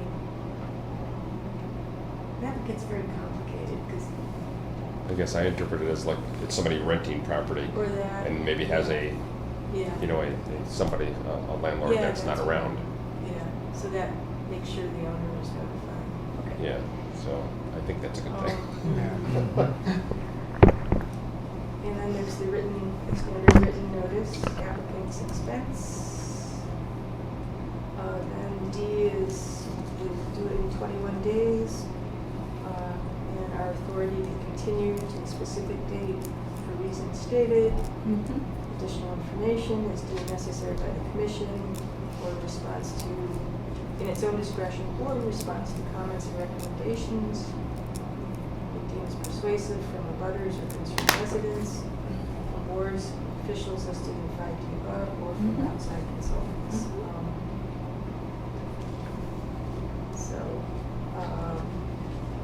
Then we issue our permit within 21 days. And I added in pending confirmed receipt of other forthcoming and required state and/or federal permits. So if somebody needs an EPA permit or, Army Corps or. the natural heritage. Yeah. Because we held up releasing the signing ordinance until that was verified. I mean, do we really have to, I mean, this is the way it's written in the state regs. Do we really have to get the applicant's permission to extend the hearing? They all put it in terms of getting their written permission. Yeah.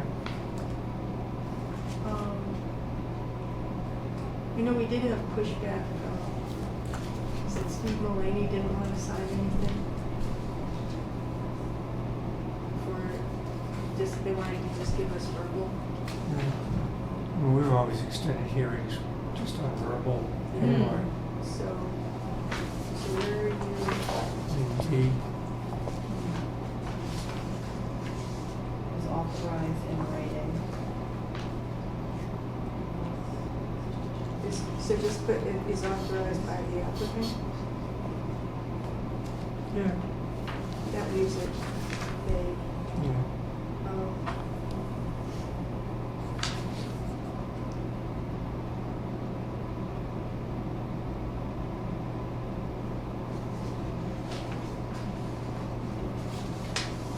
Well, and that will always be in the minutes, Yeah.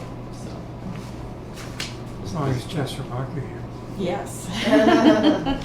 Then the next Is paragraph. that protecting us or them or both? I mean, so should it be unless an extension is authorized mutually between the commission and applicant? Well, I mean, we're the ones that can extend it. Right. That's what I'm saying, right? So I mean, we're the ones, so it's just protecting more the applicant is the idea? Well, I think it's protecting more us. Yeah. We don't have to make a decision, we have to, we're required to try to open the meeting within 21 days if Okay. possible, which isn't always possible. Right, and we have a letter for them to Yeah. sign, and, But we don't have to make a ruling right away, because we can decide that, hey, your application is incomplete, you're missing a lot of important information, or we need to hear from so-and-so, or we need an outside consultant. Right, but we define what the completed application is further up in front, right? You Yeah, said right. completed application in A. So now we've got the completed application. Because that's I was just checking. And you said Yeah, receipt but- of a completed permit application, NOI, blah, blah, blah, blah.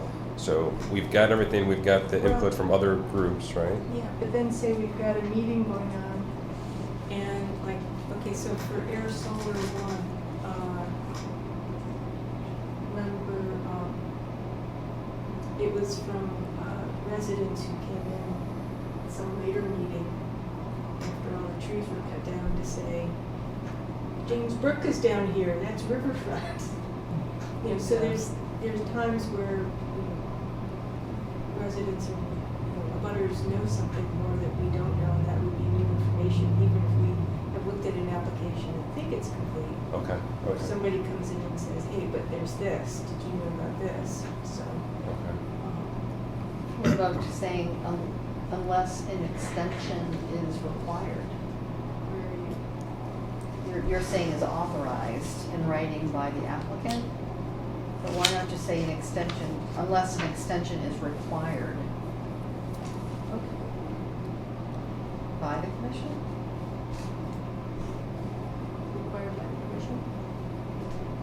there could be cases where an applicant wants an extension. Right. And then there could be cases where the Right. commission wants an Right, extension. either or, right?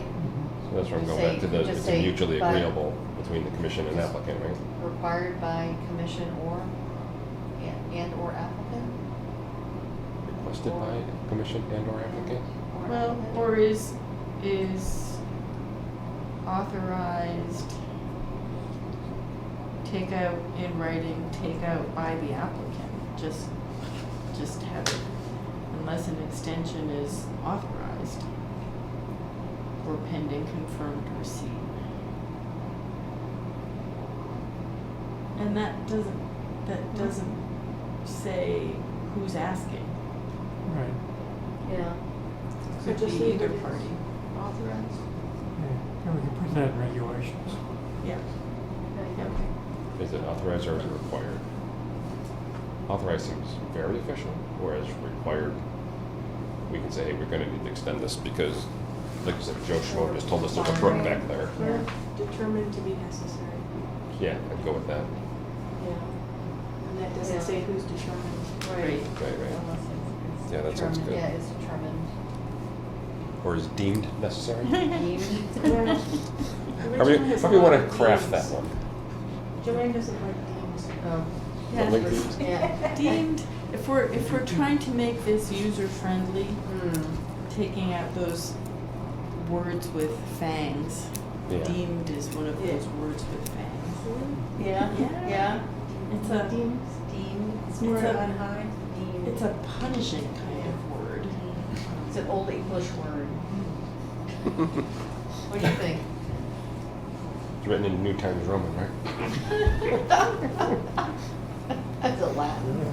Can we print the rate of the bylaw I in know, Comic very old Sans? English. Yeah. That's a good idea. What, George? Print the bylaw in Comic Sans. Probably Arial. Alright, at the top of page 6, F.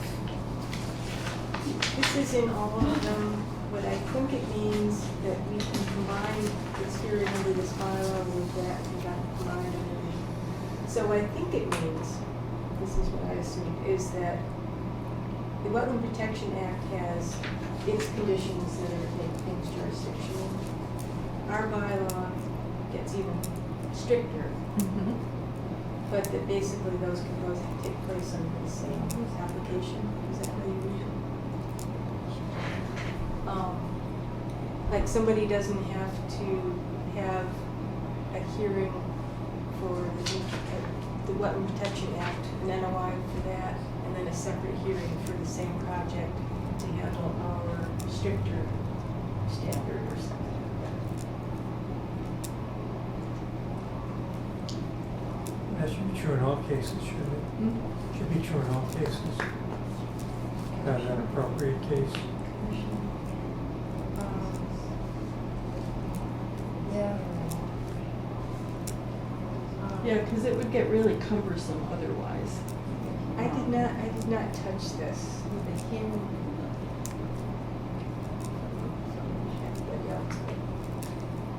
So we could, yeah. In all cases. What do you want, George? Or just take out in an appropriate case, because, and have it say the Commission may. commission may combine. Yeah, just the commission may combine. Okay. Permits and conditions. Basically, A says that we have 21 days of the close of the hearing to issue or deny an order of conditions or other permit. What happens if we don't, We go to, If we deny, if we don't make the 21? oh, we don't make the 21. yeah. Well, I don't think that actually, this I found a little confusing because we, this seems to suggest that,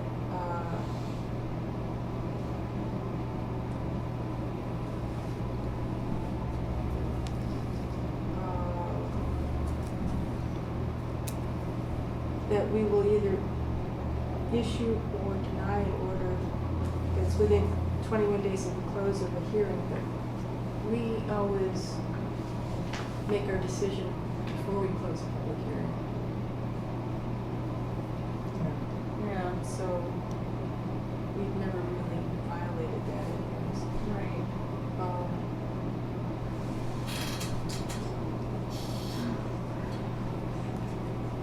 So, again, all of this you should all think about more. After we go Right. through this and come back with any edits.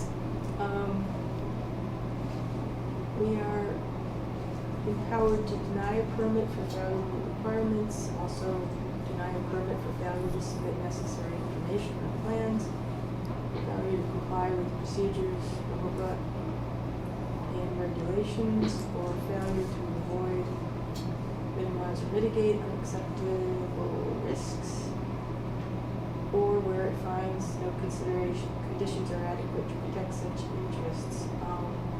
Some, I think Sudbury adds in the phrase, acknowledging demonstrated hardship would be taken into account.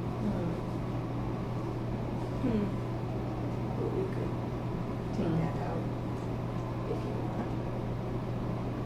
want. Think about it. Yeah. Then, we impose conditions,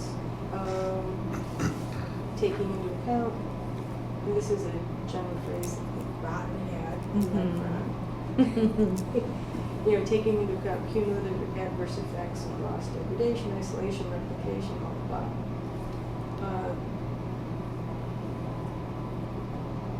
And the next one is, we can require replication as a form of mitigation, but it has to have a specific plan, which is a good thing to have in here, given Greg's thing of, we'll just do replication, but what's the plan? Yeah.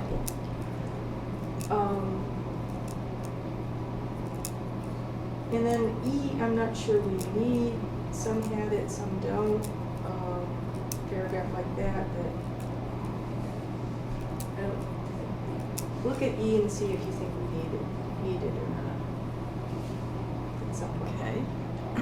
Then F is, we could could require a wildlife habitat study, and I thought that's good to keep in because like with the Shaker Mill Pond, George, you were bringing up wildlife corridors from adjacent properties. And at our own discretion, we can waive things.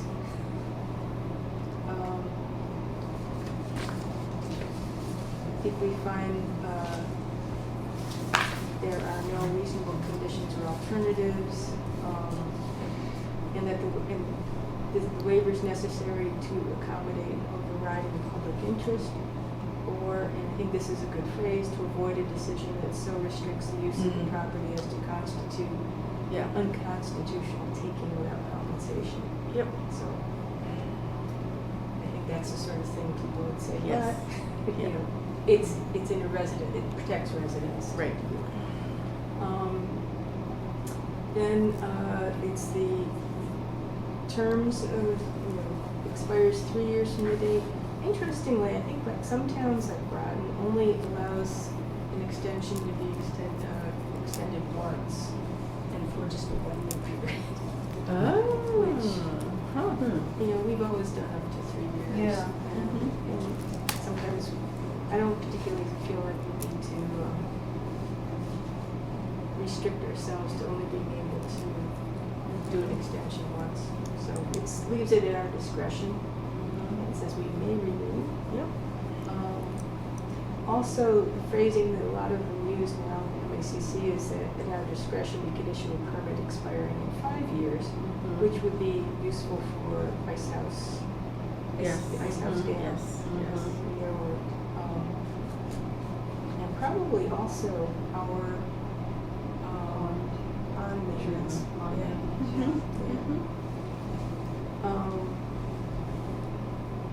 Again, there's that thing about combining the decision under this bylaw with, and I just find that confusing, but anyway, if you want to leave it or take it out,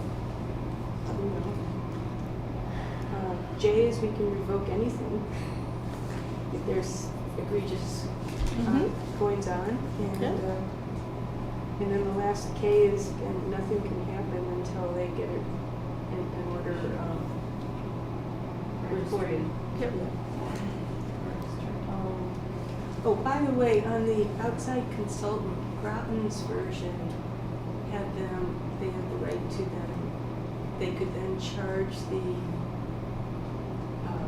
applicant for the cost incurred by the commission in hiring an outside consultant. And I prefer the wording that MACC, because it's like, no costs are going to be incurred by anybody until that money from the applicants in an account. Yeah. I think that's just Right. yeah. Okay, regulations. Most of it's normal. The part of the in the red, this was somewhere, I think in the MACC version. And I'm wondering if that's more detail that we should just leave in the regulations. We just say the minimum, defining additional terms, establishing procedures, design specifications, performance standards, other measures and safeguards. I don't know that we want to get into even further detail that could send up red flags like setbacks, no disturb areas, no Yeah. build zones. I think you're right about that.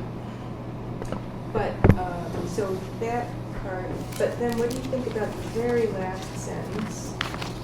Where I thought I could say stricter standards may be employed for jurisdictional lands and waters within the 2 ACDCs. What do you think, Joanne? Or we could just do that in regulations? Well, let me think about that. Everybody think about that. So in regulations then, so when it does come down to actually setting the regulations, what sort of public input is there? We have public hearings, and that was like after public notice and public hearing. So that's the kind of input. So I had at one point, Are there any examples of bylaw, town bylaw, where there are stricter regs for ACECs?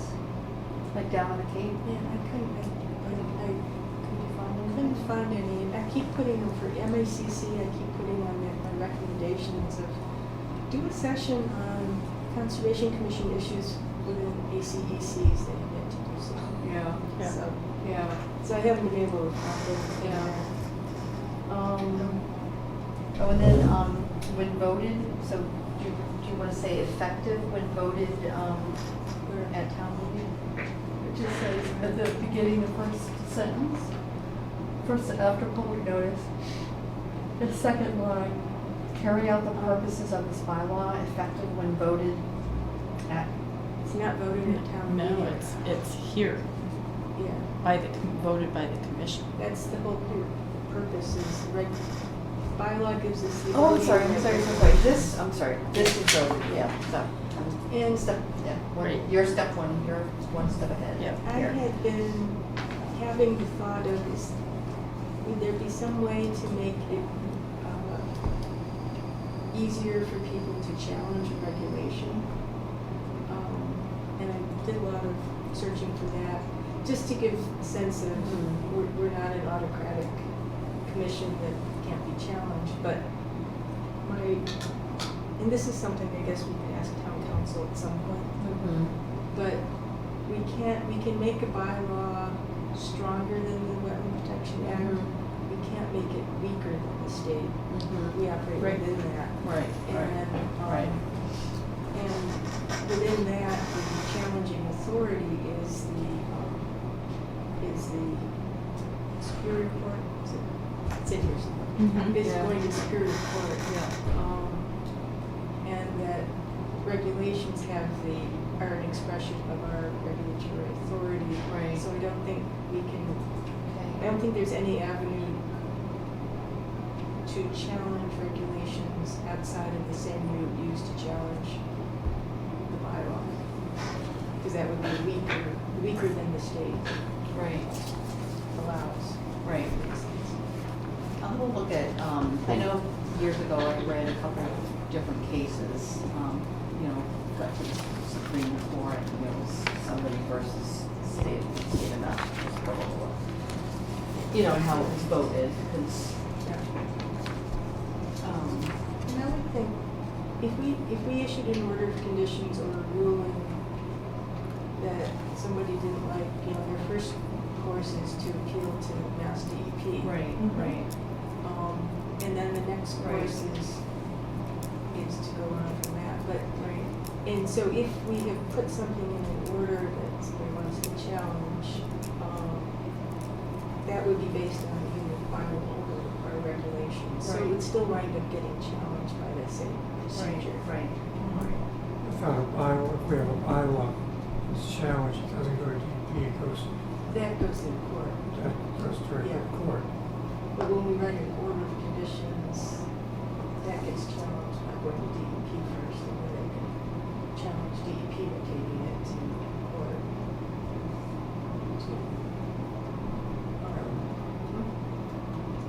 Yeah, because the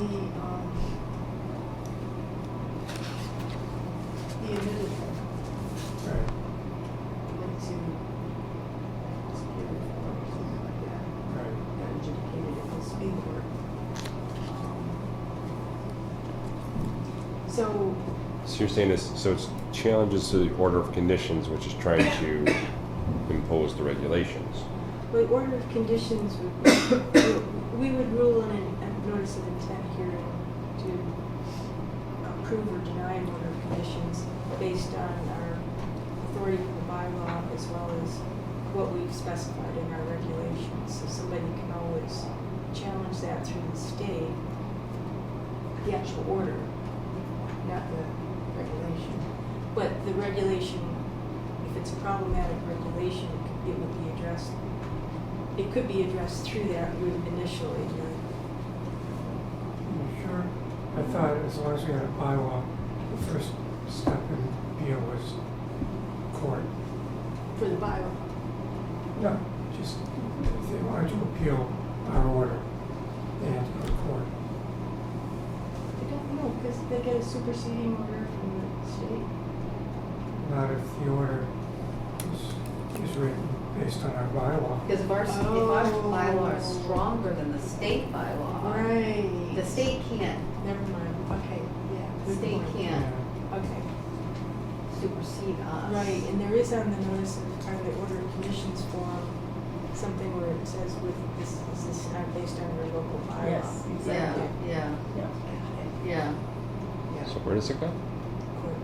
Court. It was right Which to- court? Right to Our Supreme court? Superior Court. My superior Superior court. Court. Supreme. Wish, I wish. The other S. Although, if you were like a homeowner or something, you might do your first appeal to the state to get an opinion on things where there might be something that might be over between Wetland Protection Act and us. Or the state could then come back and say,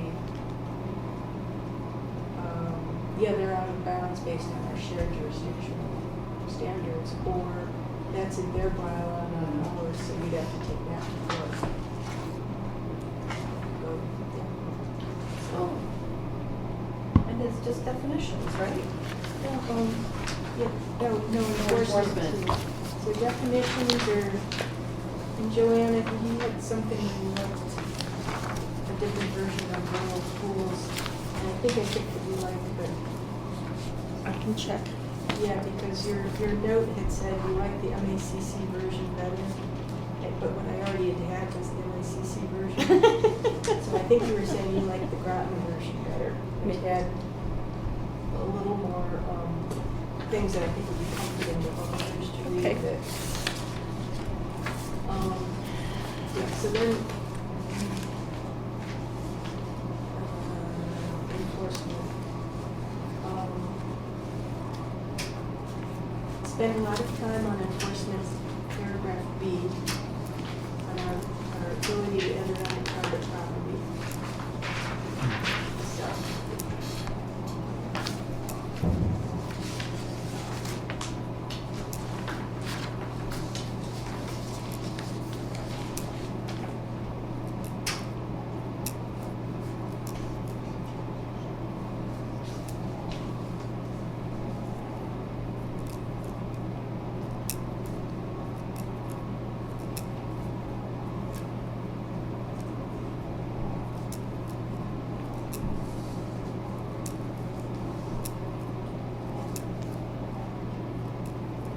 So Mark, you wanted to have the owner consent in there, Yeah, I think it looks fine. and that was Sudbury's. What's that? Sudbury had some a version that was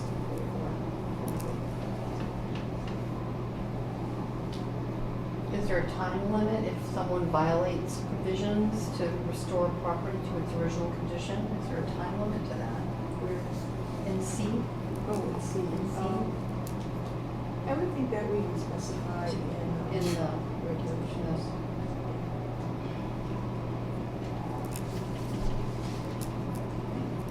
Yeah, that would be, okay.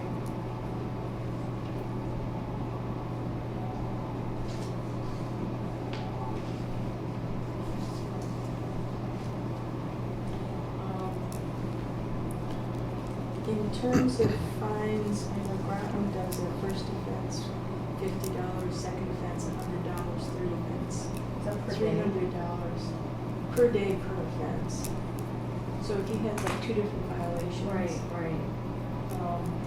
It could be $50 for each one, the first day, $100 for the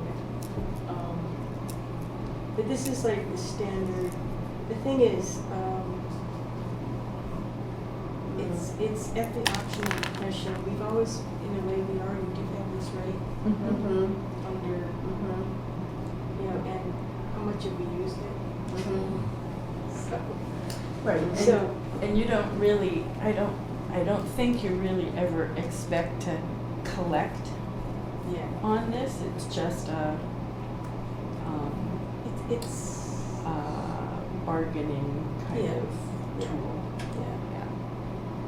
Yeah. Yeah. Yeah, and then I think the rest is all just standard.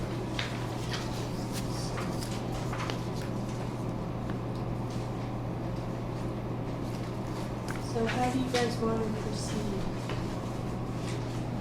'Cause I think we're at the point where you guys can feed me back comments and I can do another edit, but we should be, you know, what I'd like to do is then pass this on to Robert and Mark Wetzel for their comments Mhm. right now as well. And also, then we should start thinking about a mailing or some sort of thing to have some public hearings. Because we have to have this ready to go to Carly by August 22nd. Right, have to get to town council.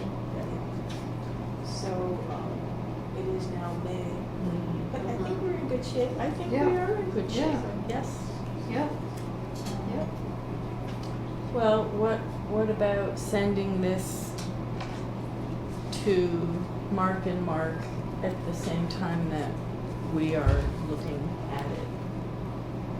Oh, Mark Ashenbo? Yeah. The other one. Do you have the Word, can you send us the Word document? Yeah. Do we all, yeah, Can. yeah. So I can I'll send you, I can send you this document unedited at this particular point.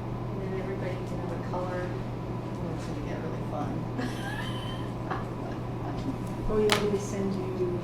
You know how everybody has a colored, everyone's colored in Okay. terms of. That their- will drive me nuts. But then you look at That will drive me nuts. at the same time.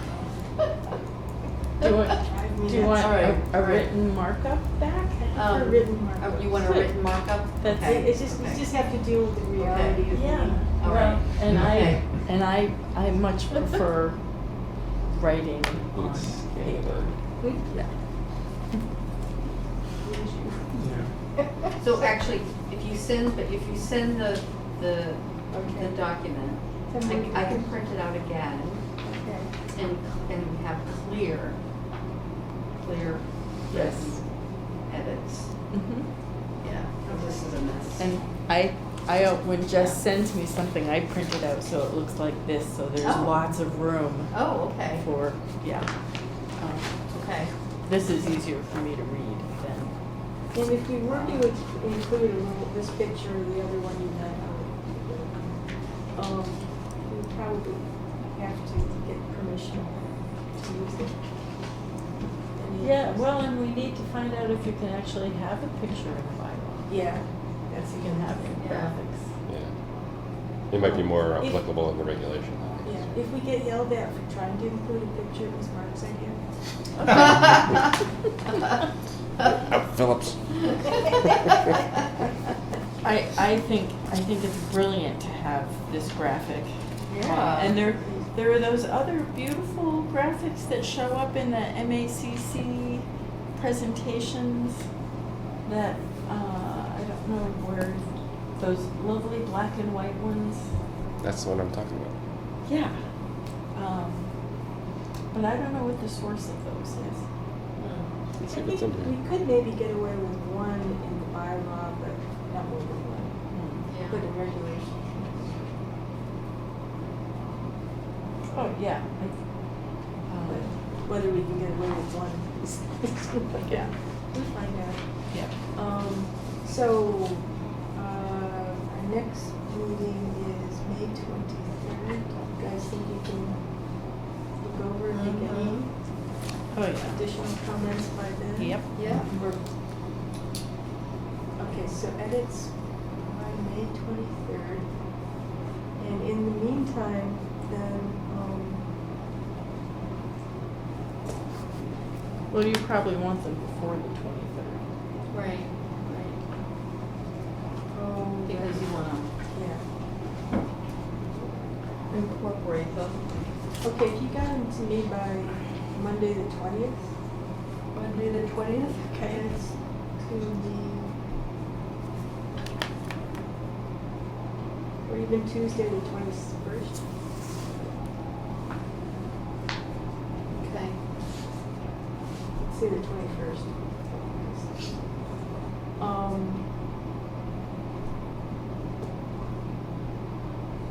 But then, we should be looking at trying to, hold some hearings either at the end of June or July. Why don't we do Jo- Joanne, two? that, I would say Yeah, that's what I was talking about. yeah, two. yeah, and there We are, should hold there's a one whole like series of final them. time. Is it attributed? Does it say where that comes from? So one for comments, It changes. says modified from Mass one for Department of final. Environmental Protection, Personal Communication, and MAWPA regulations. You on that too. Okay. Mark, What? as a former resident who attended bylaw discussion. Former resident. Still a resident. Right. Oh, yeah, that's a good one too. What was your question, I'm sorry? Oh, so as a former resident who attended our bylaw discussions before, the Yes. question is, should we get away with just one Informational meeting. I'd do at least two. 'Cause you're gonna kind of hit people with it, and they're gonna come out maybe exasperated initially, but then they can go back and digest and like simmer down, and then come back and maybe be in a more reasonable state. and then a Talk. third one that's final after the town houses? So,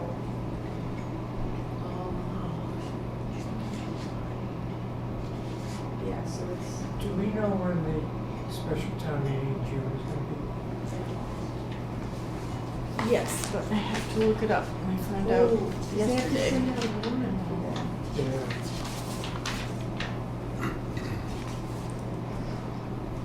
June 10th. Okay. That's great. That doesn't come in an envelope though. What? They should. Yeah, it's just a booklet.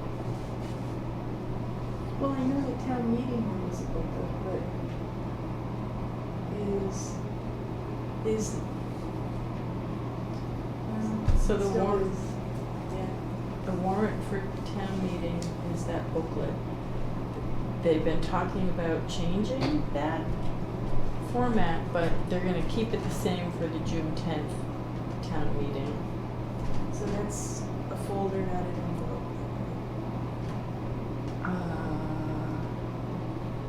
Yeah, because I think it gets sent right from the printer. Right from the printing company. So could we get away with a postcard?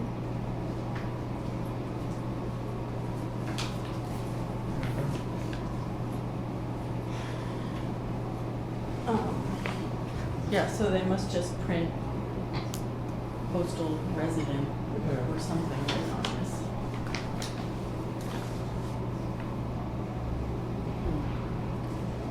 We can also have something in that at that town meeting, just a card or something. Yeah. Yeah.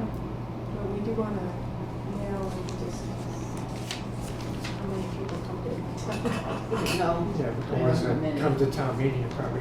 the ones same. that ones that are gonna come into Yeah. town meeting and. Yeah. So the piece of mail that you all just got from Alan, Yeah. he got that list of people who came to town meeting, and that's why you got that piece of mail. I got that piece of mail. What piece of mail? The one about the Park Street. Park Street form-based code. Didn't get I that I don't one. think I got it. You didn't go to town meeting? Did you go to town meeting? Yeah. Last town meeting? Yeah. You sure? The last one? Maybe not the last one. Mm, Oh. yeah. But what did the planning board do Huh. when they were doing the hearings on the zoning bylaw? That was the whole town. I don't know how they got that notification out, but that's a good, Hmm. Hmm. Um, Robert was sending out the, like initially was doing those blast calls, right? What do you call them? Where it blast everybody, he's like, hey, don't forget there's a special blah, blah, blah. Yeah. Yeah. And that just goes out to everybody that's registered with the, kind of like the Mhm. emergency number. Yep. Yeah. Although Yeah. that's not an emergency thing, and I think I gave him flack about that too. Yeah. But Yeah. at least there's a way of getting things to folks. Right, right. Well, Usually it's just notification from town website, Right, and there's the Facebook page, Facebook page. I don't have And- Facebook. Twitter. So for a Do bylaw. you do Twitter? Yeah. I don't do any of that. I don't do either one of those things. Yeah. For something like a bylaw, though, I would ask Carly, what the best way to advertise that Mhm. is. Mhm. Because we don't want to get into a situation where people say, well, you're doing something really important and you should identify to everybody. Yep. Right. But if we have to do an August 22nd date, right, where we got to basically have the final. So I mean, that basically, we need some sort of a town meeting in June but a discussion with the town, right, in June, and then there has to be one in July. I mean, that basically, Yeah, because with people going on vacation, you need to try and get both. right. Yeah, You know, I mean, so that's hopefully- my thing is if we had got one at the end of June before people go away, we wouldn't. Yeah, well, school is still in session. Yeah, and then one in July, and then we could get it to town council earlier, which would then in September, whenever we could have that. Well, could we, when is school out here? 20th. 20th? It's early this year. So you get something like Yeah, it's early. June 10th-ish, like somewhere around that time frame? Well, that's the special town meeting, Oh, June yeah, you 10th. were saying that. Yeah. And I don't know what our. Well, how about that same week? Our dates in June, our regular meetings are the 13th and the 27th, Mhm. and so there's the 20th, Yeah. which is, would be an extra Thursday. Mhm.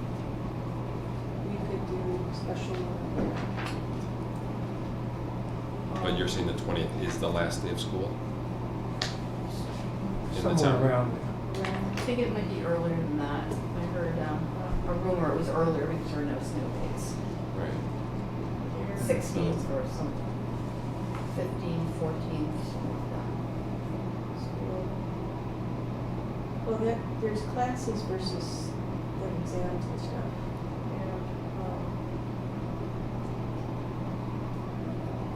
Let's see. Yeah, I'm not saying the What's the- official last what- day of classes, I'm saying official last day of exams, right? So hopefully you catch most people with school-age children still around. Yeah. And then you give them another stab at it in July, and if they don't get to those two, well, tough. Right. So. So you remember here's the last town meeting, there was calendar for kind of a 2019. kerfuffle about Last day of school, the 13th. planning And that's last day of bylaw. classes then, Hmm. right? Well, And it just says the last day I of remember school. Robert spoke to that and said, or somebody spoke to that and said, there were plenty of notifications, there were 3 public hearing, public, and they were posted, and that was enough information. Wait, what was it? So with somebody, there was a kerfuffle at one of the Oh, last town town meeting. meeting Yeah. about the planning bylaw. And Robert, I think Robert said something about, just stated that there were plenty of notices, plenty of, Yep. public Plenty of meeting- opportunities. Plenty of opportunity Yeah. to attend. We could also get a little blurb in the Sugar Valley Voice. Mhm. You got that big video screen of all the fire Oh, stations. that's right. That too. That's Yeah. right. That's right, I paid for that, So- I want to use that then. I don't know So, why we got it. So I'm just thinking, if we did this, we had one in June 20th, then 2 weeks from then is July 4th, so probably not then.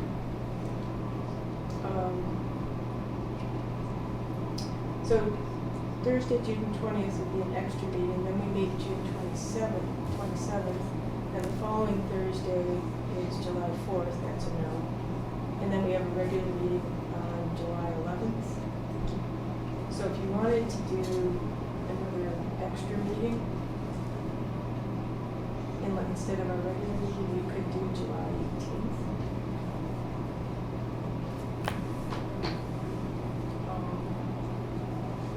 Would this be for a public For the public hearings. hearing? Bylaw. Yeah. Or we could just have the first one be on June 20th, and then, Second one, and then we could accept, set aside an hour for our regular meetings, Mhm. for the next couple of regular meetings. I would vote for that. Use our regular meetings an hour. So have a special one Hour and a on half. June 12th, and then,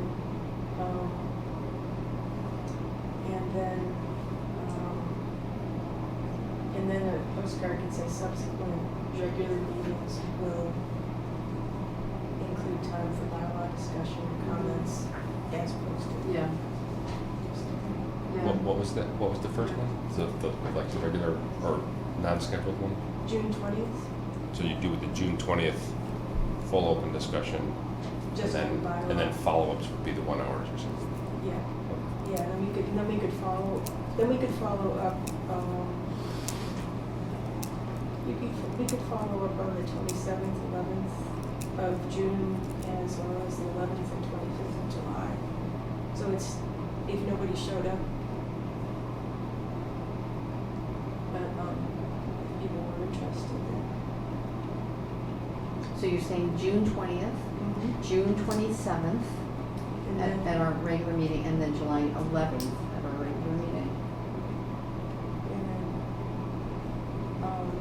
and we could put in a caveat that, additional discussions could be posted at regular meetings if needed. Something, but, or maybe not. So what's the June 20th is a 2 hour, 3 hour? What are we thinking? 2. Two, It is yeah, two. Yeah. aim for 2. Okay. And then we carve out an hour on the 27th and on the 11th. And then we'd also have to get the draft, Yep. posted on the website with the ability for people to leave comments there. Yeah. Well, we can post a draft and just have them send it to Concom, right? Yeah, Did planning do that? Planning board do that? Leave a draft on the website? I don't know. I don't think so. I don't think they did, but theirs was a much more, differently complex one, which is still being worked on. Yes, and, yeah. But,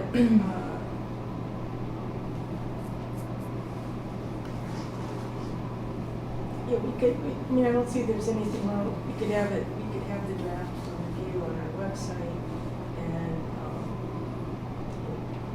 comments, if unable to attend the meeting, comments could be emailed to the Concom office.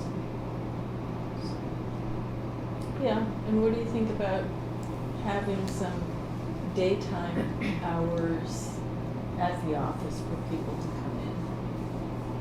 to meet with you. Yeah. Yeah, yeah.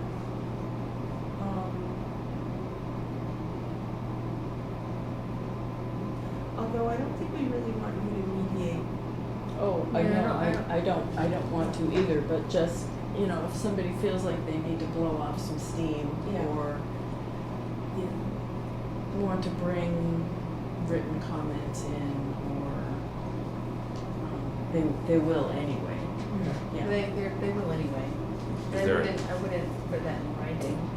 Yeah, is there a time that you'd want to have to be locked into the office as opposed to call the office and set up time? Yeah. Like let them just do that, something that works for By you. appointment. Yeah, Yep. by appointment, there you Yep. go, exactly. Yeah. I think that'd be better.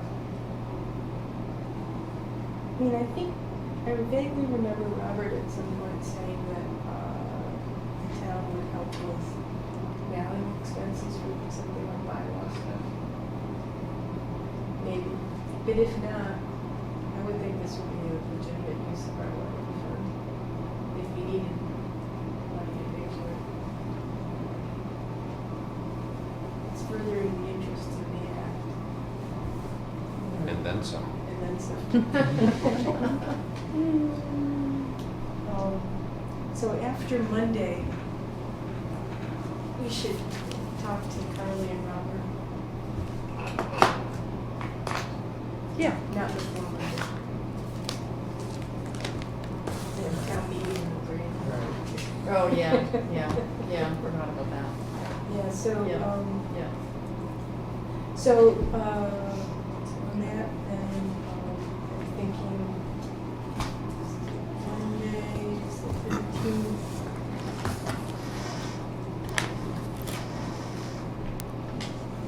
So if we, at our next meeting, if we could, at our next meeting, we can have information on the mailing, Mm-hmm. the different avenues of mailing. Mhm. I could do a draft of a mailing thing. And if we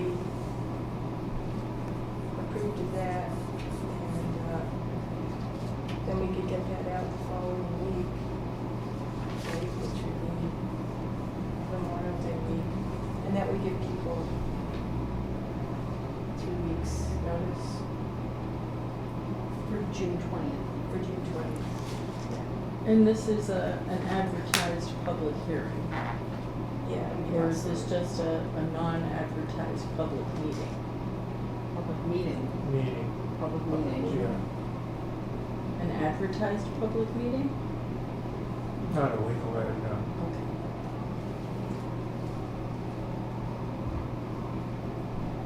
Yeah, because I think just doing the mailing itself would be.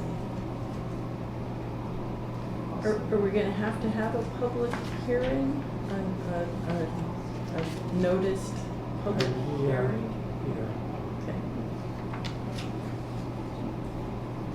I think so. Okay, now I'm confused. Very last. The last one? Yeah. After town councils went through it. Yeah. You have to have, okay. You might want to check that. Yeah. Yeah.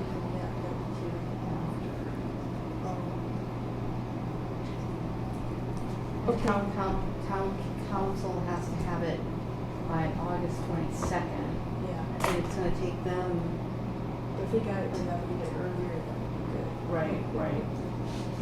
How long will it take them to, As long as they can make it. yeah, right. So they will, I mean, we may even be able to hold it while they're reviewing it, just so it's that final Yeah. version. okay. So the final version that we've created, you know, even if town council is still reviewing it, we can hold our hearing. Okay. I And, think, check on that. Yeah. okay, so that's the wetland discussion. Good.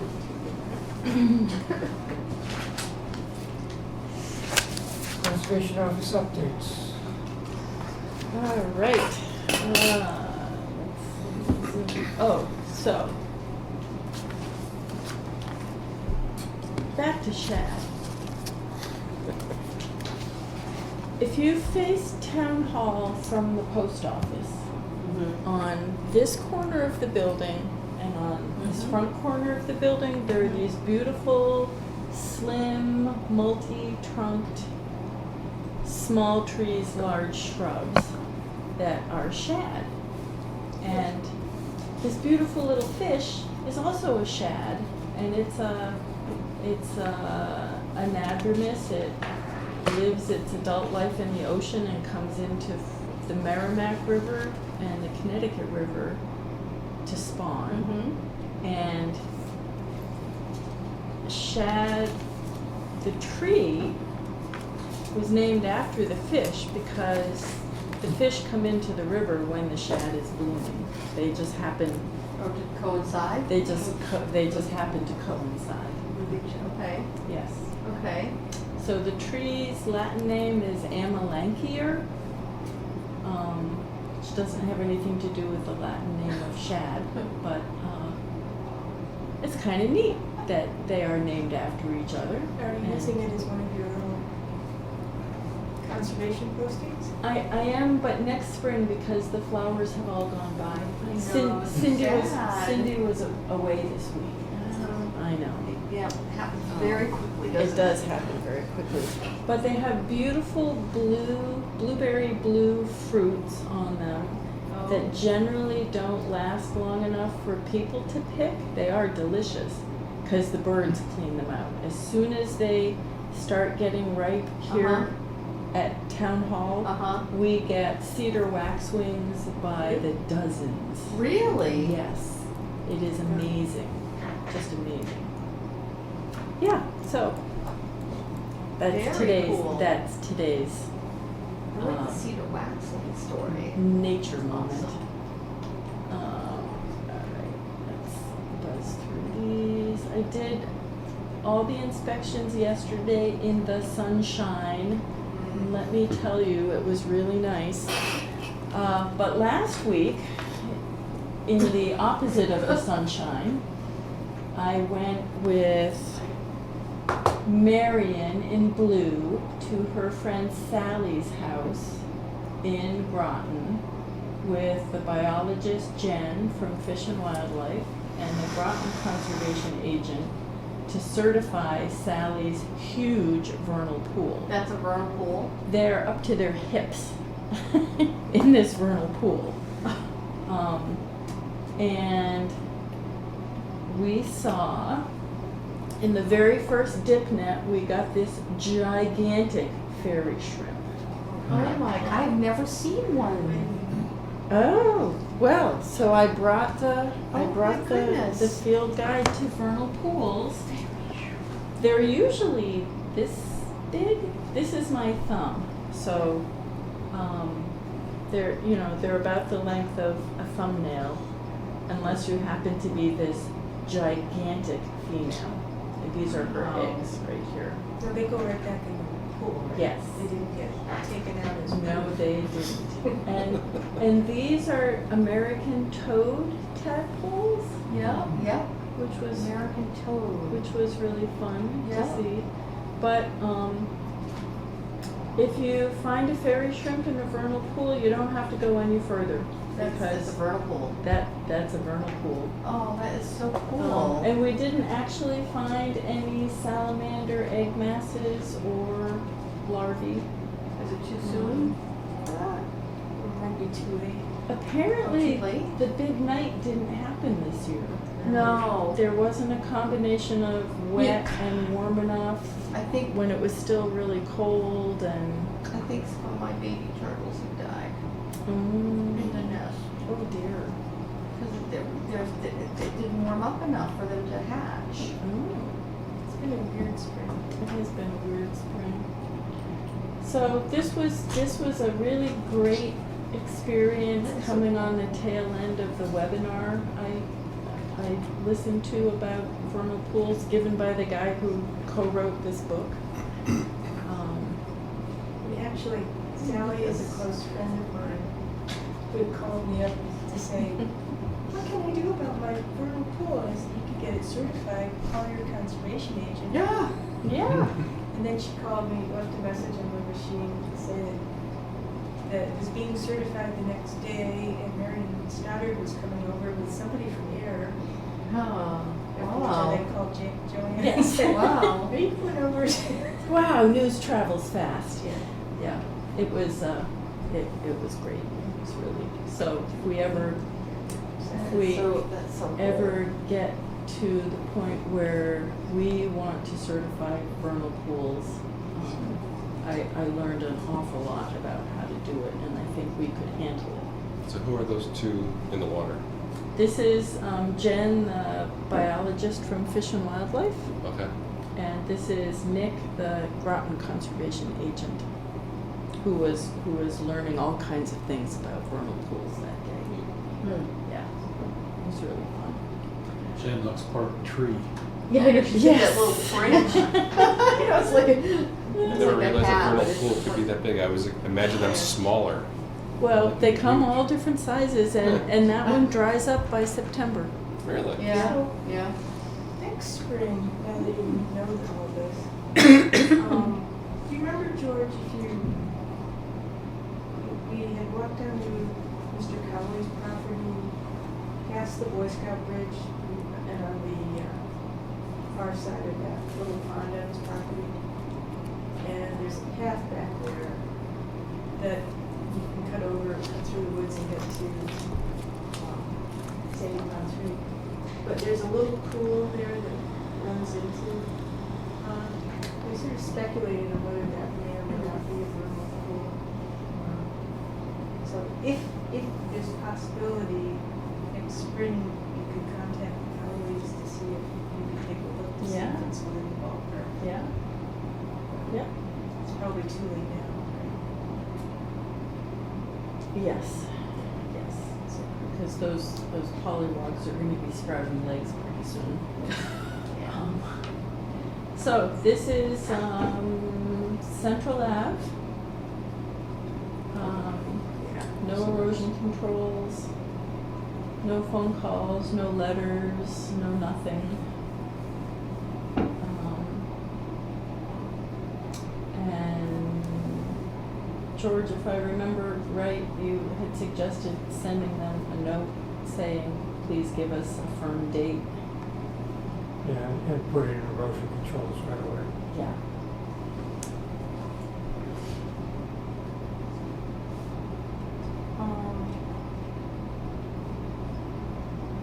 Where would you put the erosion, I mean, where would you put them? Because it's bermed, especially on the right-hand side. I think it's bermed on both sides, right? Well, Kind I think that's for them to figure out and ask us if it's okay. Where are they gonna put them? So this would be, in my view, one of those situations where we could start to dangle the threat of fines. You know, we're not flying crazy, we have yet to find anybody, but that, you know, here's a deadline, and, you know, after which we could choose to exercise our right according to Article L, to impose fines on a daily basis. Until, and this one, just, I get a little aggravated because this was the basis of an enforcement order years ago. And then he went ahead and did it, got another enforcement order, and is blowing us off now.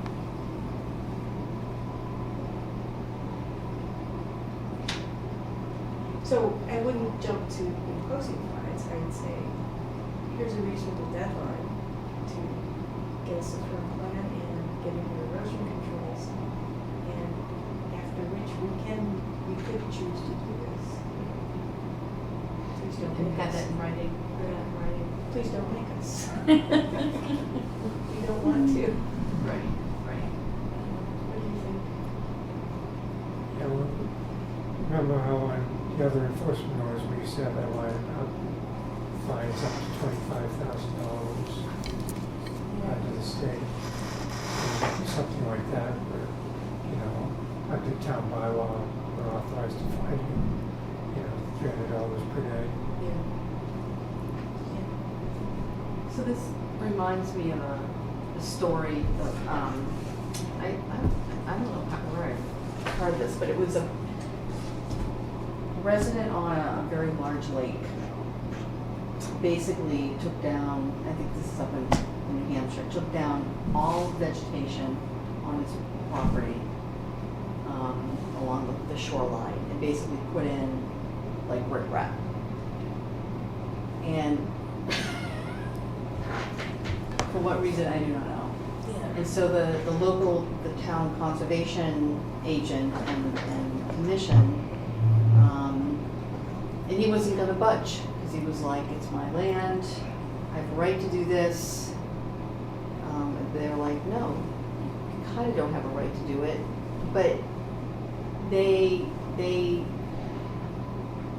educate, so they had to educate him to a certain degree. And then he kinda came around a little bit, and they kinda met somewhere in the middle. I think this is sort of like the same thing, right? It's like, you gotta meet somewhere in the middle. It's about education. It's like, what would be the best for that little wetland, little area that runs underneath the railroad tracks into who knows where?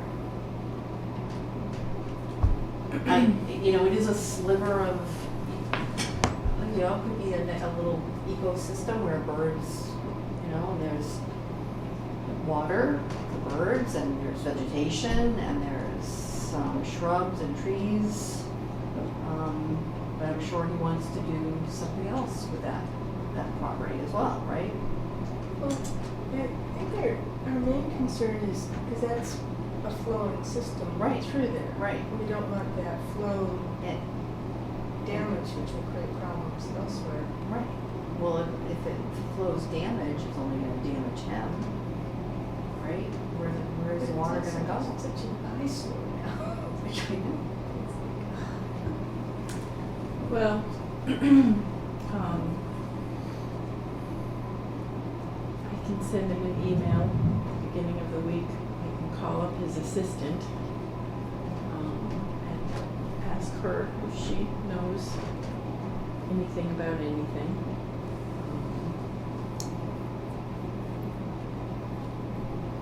But this has been going on now since January. Or February. Early February, I think.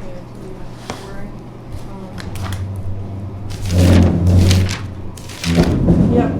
All right. Well. Yeah. So you could say some of the commissioners, there's one in particular, stating about fines. That would be accurate. Mm-hmm. Another commissioner, we do sort of agree with you that it is drainage. It was March Heavy 14th was an enforcement order on 0 Central Avenue. Okay. Yes, And the so tree it's cutting happened earlier than Right. that. Yeah, well, we're in agreement. Yeah, yeah. I mean, it's not, It's not pristine wetland. but it is a hydrological system. Right, right. Okay, yeah, trees cut without Probably at NOI one point I had in on time February it was, 14th. It was Early straight. February. All right. Pawnee Park, looking not horrible. I did ask Jeff to secure the silt fence. It looks like somebody stepped on it right here. There's some places where it's in kind of rough shape, and he's waiting for the contractors to come back and do the final grading and seeding. But it's an awfully nice walk on that path, I have to say. It's nice. 217 West Main Street. Look at this. That's new. Yeah, we've got grading, we have hydroseeding, we've got, this is one of the tree filter boxes. This little bit right here hasn't been loamed or hydroseeded because next week the contractor is going to be running a water line from the pump house here at 215 to put in some kind of hydrant or some way for Calvin to water the landscaping in front of 217.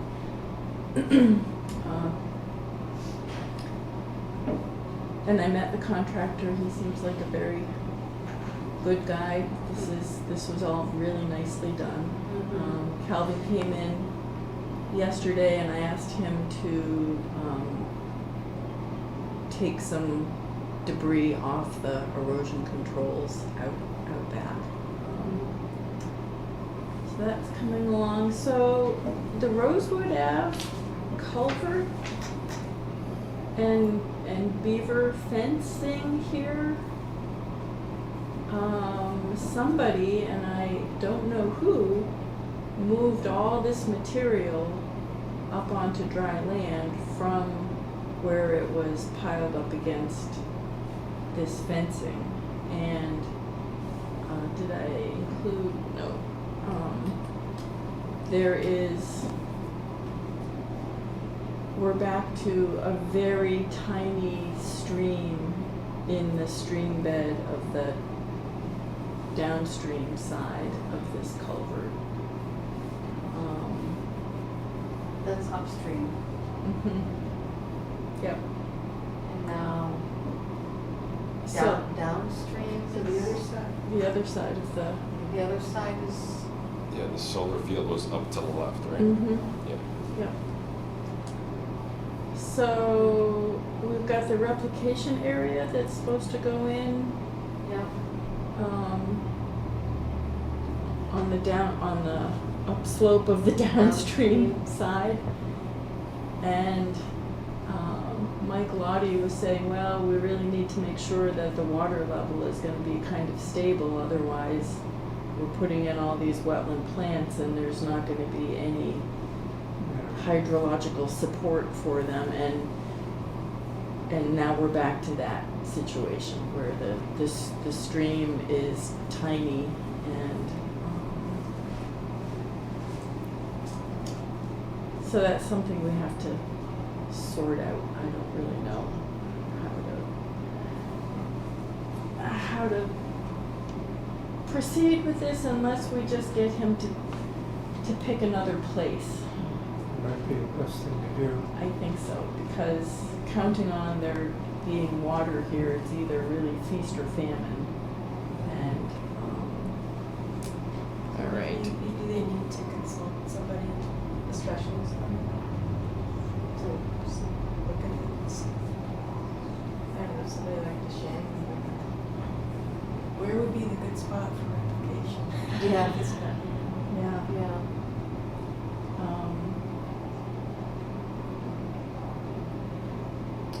Well, I will call Mike and tell him what happened here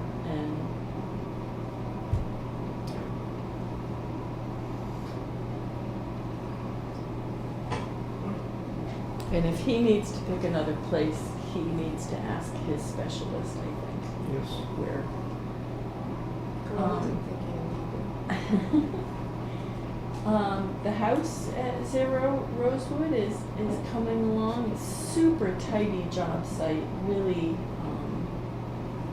the erosion controls are in great shape. There's really nothing to report other than it's nice to see someone who can keep a job looking good. The road's clean. And then there's this. I know we've had just nothing but rain, but boy, the road is just a mess. And I will call the Gallaghers and tell them they've got to get this swept up.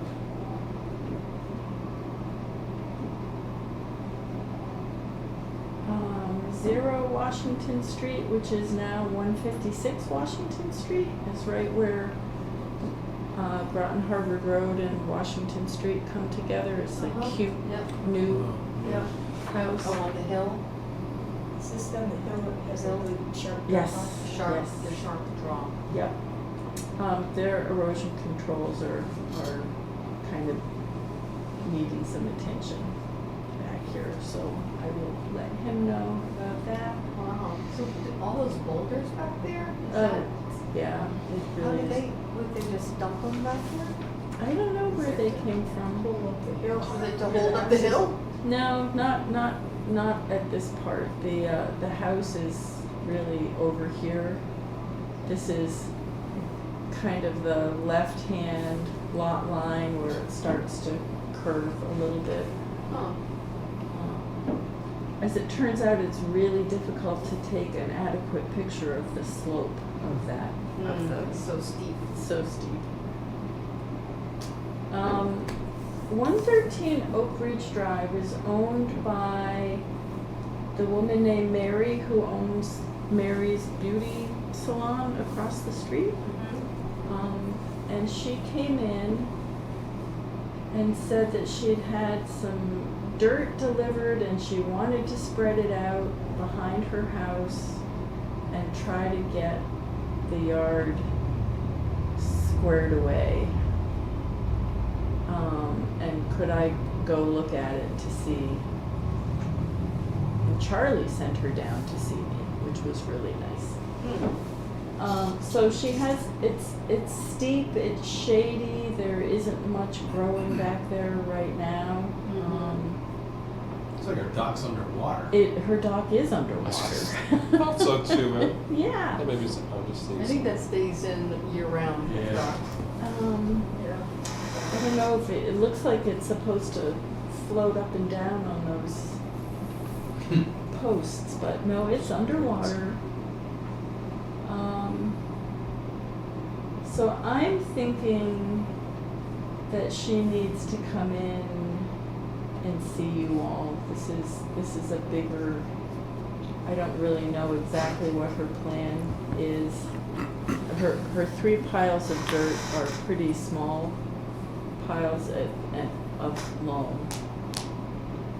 But it's kind of flat right behind the house, and then it goes down steeply and then less steeply.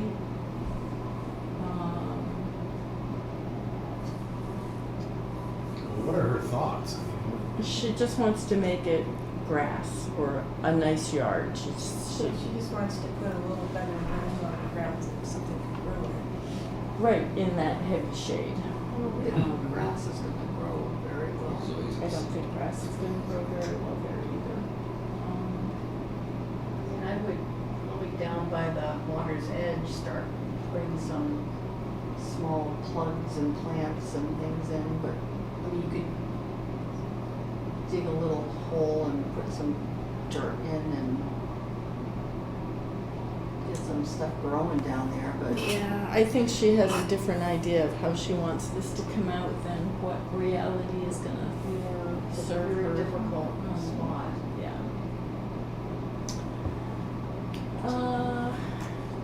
Hemlock Drive needs a little bit of vacuuming, but they are coming along over there. Woodland Way also, this is to the soil borrow area, so they're always tracking stuff in and out. But they're getting more of the lots loaned, ready for seed, which is good. This is the replication area to the left of that long roadway that goes into the house that's going to be furthest down slope from Woodland Way, and it's looking just great. I know there are a few small trees that need to still go in there, but boy, it looks fabulous. And this morning, so in your packet, you have this on one side and a little plan on the other side. I met Mark Wetzel and Penny from the Army Corps and Stephen, the contractor, who's going to be bringing these gigantic vessels of activated charcoal to the Grove Pond well number 8 to treat for the PFAS contamination.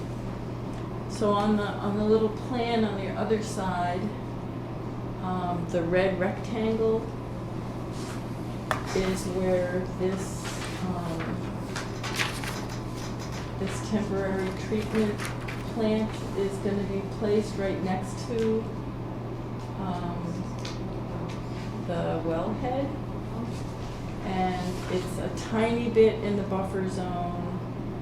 It's fairly level there.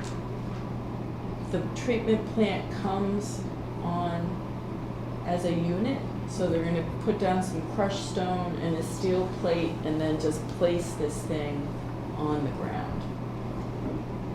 And so between the treatment plant and the pond edge, they're gonna be making a stilling basin to collect the water from backwashing, the carbon, Mm-hmm. and they'll be putting some erosion controls around that. Where's hole number 8 on It's off Barnum Road. It's really just past the community garden. Hmm. here? Oh, I found it. It's down below here. Okay.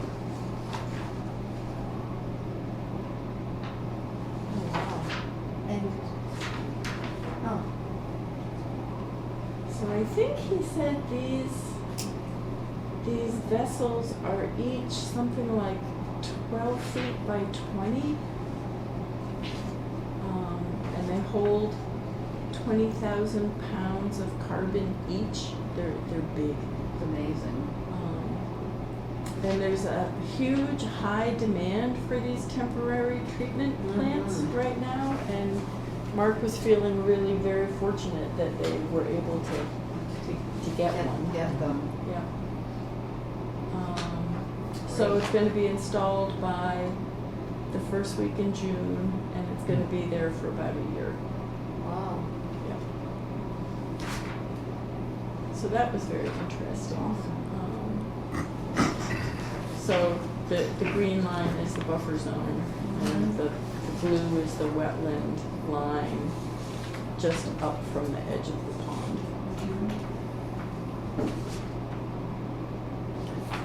All right, Central Ave, we've already talked about what I'm gonna do. I have the pre-construction meeting with everybody and everybody's uncle and assistant and associate here in this room, and then the next day I went over and did the erosion control inspection and had a nice visit with the guys doing that project, and this morning signed the conservation end of the demolition permit, so that building's gonna start coming down.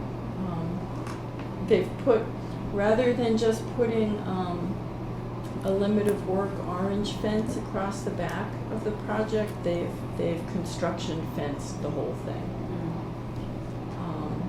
The erosion controls are in, the stone riprap right at the corner of the driveway closest to the intermittent stream at the road is all in. Gonna be a big change. Yeah. Yeah. So I noticed that they had, did they put like a silk fence and, I noticed the black, It's a double row of silt fence. oh, it's a double row? Yeah, yeah. Oh, That's okay, That's what was called for on the plan. okay, Yeah. cool. Yeah. And they did a beautiful job putting it in, so. It's nice. And then George and I have been working on an agenda for the May 30th Land Protection Partners meeting. That's coming right along and coming right up. We have, oh yeah. Yep.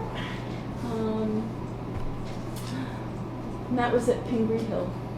Lewis? Yep. It's pretty.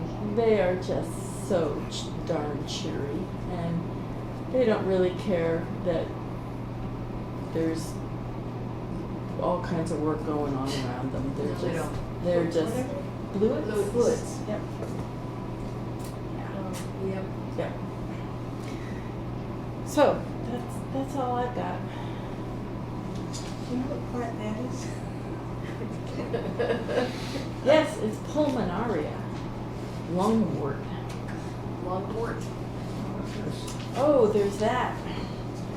There's that. So that's the final estimate for the database. And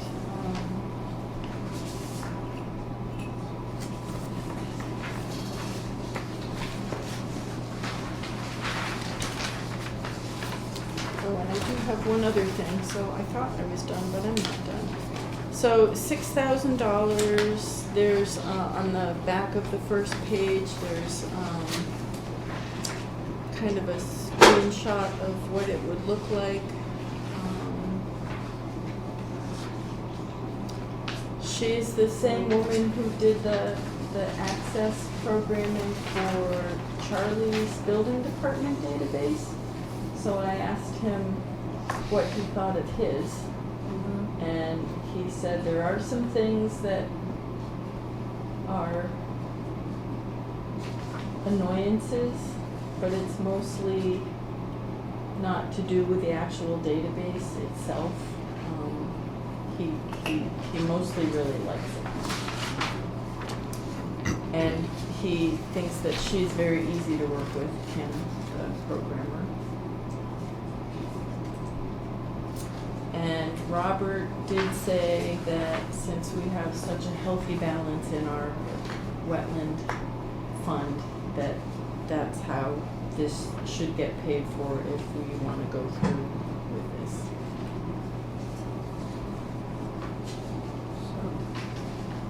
Do we want to go through with it? What's that? Do we want to go through with it? Makes Does it make your life life easier? easier. Tremendously. With Well, it's going to be a lot of work actually populating getting it. the stuff into the database, but, Is that what Kimberly does? oh, no. We could maybe get a senior work-off person to help. We have Jean, who's working with Cindy, doing a lot of scanning of things, and is just, Cindy doesn't know what she would do without Jean, so. So when it, say, a new NOI comes in or something new, I can put it right in. you can put it right in, it goes automatically in? Only if it gets submitted in a certain format, and probably only engineers have the ability to send us something in that certain format. Oh, really? Yeah. Should you define? I know we talked about that before. What Yeah, format are we talking? And I'm gonna have to find out what it is. Is there anything in this that won't allow it to be saved because certain fields are required, such that if you without this one it won't go in, or without these doesn't it won't go in? I don't know. That's another good question. Because I wouldn't want to see it be in that fashion such that it keeps us from having any records, but then at the same time, required fields are also very good, because otherwise you end up getting a database that is, it's got this in there, but all the other pertinent information is really not there because somebody bypassed it just to get it entered and be done Right. with it.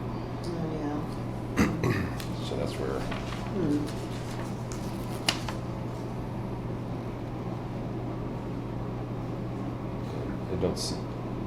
I don't see like the little asterisk that says, if, required field kind Yeah. of thing, right? Yeah. And maybe there's certain ones that you feel definitely should be required regardless, Mhm. right? Mm-hmm.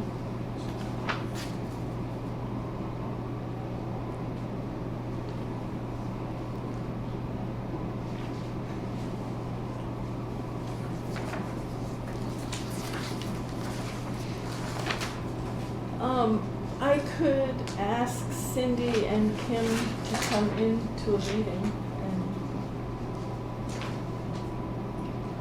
talk to you about this if that's helpful.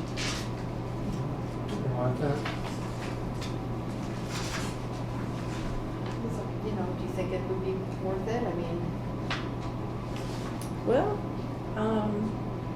I think I'm too close to it at this point. We've had, it was really interesting to watch Kim, the programmer, understanding our process. And Cindy was sitting in these meetings kind of with her mouth open. She had no idea what we all do. And now she does know and is impressed. So that's good.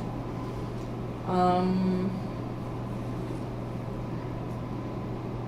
is Charlie, so with his database, is he having to go back, like retrospectively and entering a lot of historical stuff, or is it just new stuff? Is it just sort of starting I don't with know. new and going into the future? I don't know how they do it.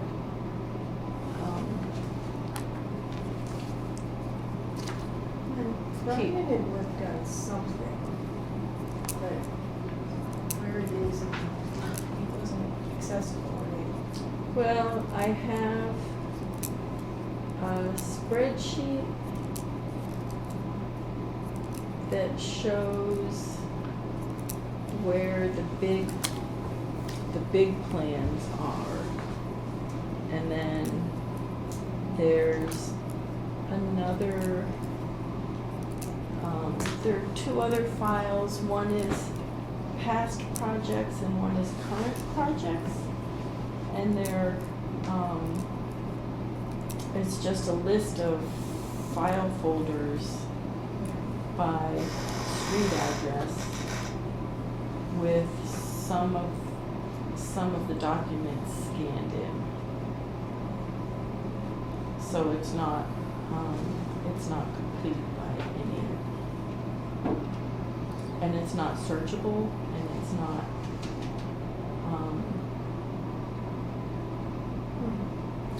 So all the processes and things that you have to do, the forms never go away. You still have to have the paper copies, correct? well, I did find the public records retention schedule for conservation commissions. And, well, it just makes my heart stop to think that, oh, an RDA, you don't have to actually retain that for very long. The DOA, you can just throw it out after a while. Paper copy. The paper copy. Because what you're doing is you're attaching the PDF. Oh, no, this is No? just, even if we don't get a database, we could go through that file folder with this schedule of documents retention and reduce our paper load by about 2/3. Exactly. I know. Unless you need to, I wouldn't. Ah. In a small town. Yeah. It's just so useful sometimes to be able to look at history and say, oh, but, you know, I know, even though it's supposed to have I no know. bearing on So- what happens next, the thought of losing all that stuff just really makes me do that. I wouldn't. Yeah. I guess what I'm getting at is, Yeah. so at least based on an application that's occurring in process, Mhm. you still have to do all the paper copies. You have to retain them. You're still doing all mailings. Essentially, and just being a little bit of devil's advocate here. No, it's good. You basically got to take all that information and now type it into the database. Yeah. So you're actually adding time to each case you're working on. Mm-hmm. Yeah. Yeah. So, Yeah. Unless I can get it in this specific file format. right. um, But is that Yeah. file format something that you can take a order of conditions and convert into easily? Do we have to buy that converter, I guess? Yeah. It's Like, could that you software. Right. Because like, do you have like, say, a PDF that has all the information in it, and then you just slide it over into the software and it populates like everything that it needs to populate, Yeah, I don't think it'll do it from a PDF. or So I'm assuming it has to be access compatible. like some Some kind of file format. Yeah. Yeah. Yeah. And if it's not, then you have to manually enter it Mm-hmm. and create that. Right, That, so file. there are several fields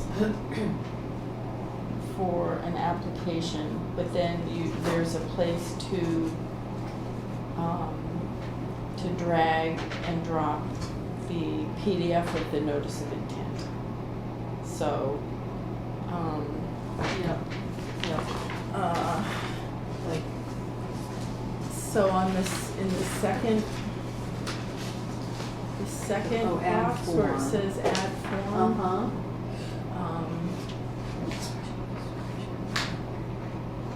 My understanding is that as long as I have that in a PDF, the PDF can just go Mm-hmm. right behind one of those tabs. Mm-hmm. Mm-hmm. And the same with plans. So on the top box, name, address, phone, email, engineer.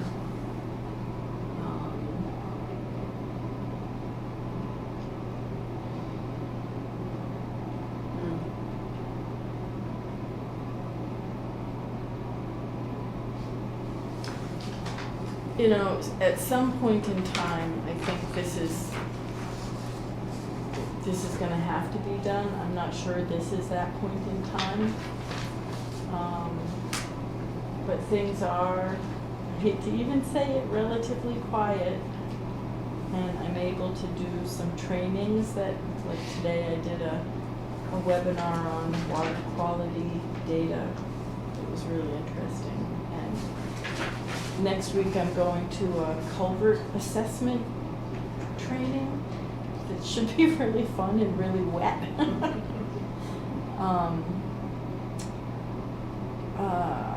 And we might be able to get some summer help, intern kind of sharing situation.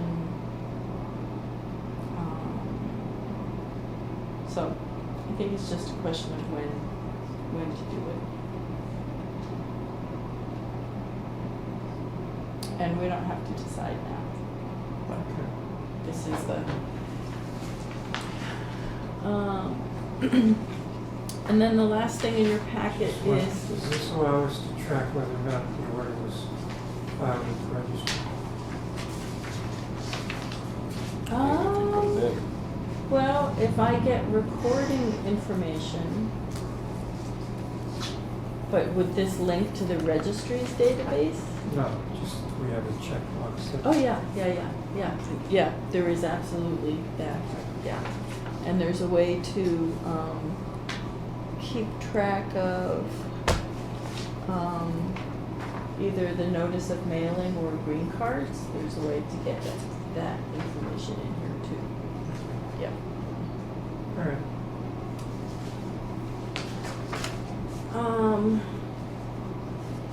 Bridget slipped this under my door sometime under the cover of darkness.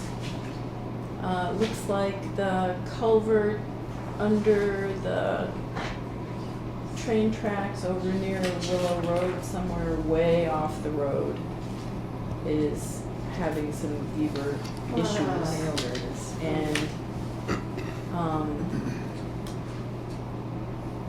And they've hired integrated wildlife control, which sounds to me like they're gonna try to trap the beavers.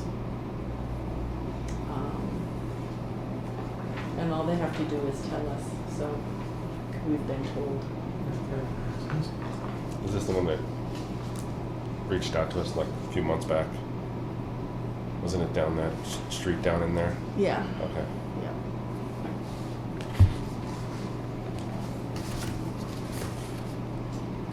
Anything else? I think that's really it. That's your packet from last meeting when you weren't here. I thought you would like to have all the supporting documents. I like the last sentence here. It says, the Federal Railroad Administration track safety standards mandates that all drainage areas adjacent to the roadbed, the roadbed, be kept free of obstruction. Just to keep it, you know, it's maintenance of the roadbed, railroad. Yep.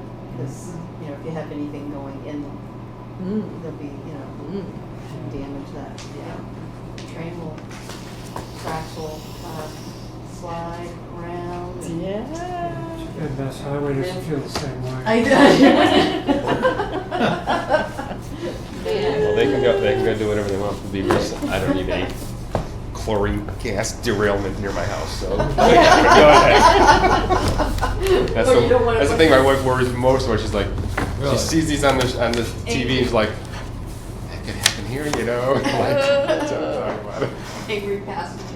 Well, you also don't want Bonnie to wash up in your No neighborhood way, you know. when she's. Or George. Yeah. All right, member updates.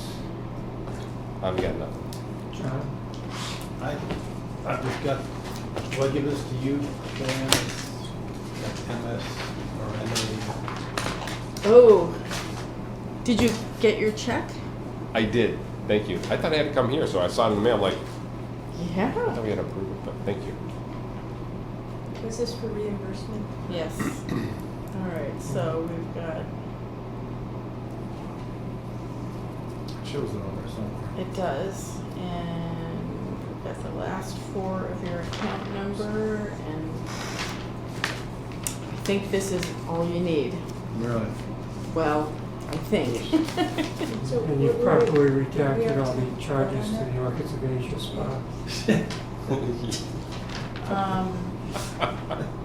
Yeah. So that's actually an accounts payable. Okay. All right. Actually, Joanne, so did you look into that? Sending your clothes to be I threatened at all? I What do you sent think? my clothes, I did. Oh, did you? Yep, the whole wine box. Good. Guys' clothes, my clothes. Yeah, it was so weird because it was like right after you had mentioned I that, know. I went to that meeting and, you know, the director of transmission was like, yeah, check this out. I was like, hey, that's kind of cool. So, yeah. Let me send some of mine there too. All right, so we Spring. have a reimbursement for John for $135 for the MACC annual conference. Motion paid. Second, So moved. So so moved, so moved. Second. You have the second. All in favor? Aye. Yeah. That's fine. You were there. So. I didn't see him. You see him? So, I did not. I didn't and see lunch him. together. I didn't see him, not a bit. So it's $8.33 a garment if you send a certain number, and a pair of socks counts as a garment. For A pair. Tick Oh, the proofing tick proofing, yeah. clothing, Oh, and it's $12 to get your clothes back in shipping, but $18 to send them there. Wow, that's weird. Yeah, what's I don't know why. So hopefully it came in a little bit lower. I have nothing. And then you know how the clothes fit. Oh, I know. You know, that's the and- nice thing about it. Yeah. Good night. All right, so I will do what I Make a need to motion do to with adjourn. this. Not yet. Thank you. Not yet. Do you have any committee updates? Oh, that's right. No.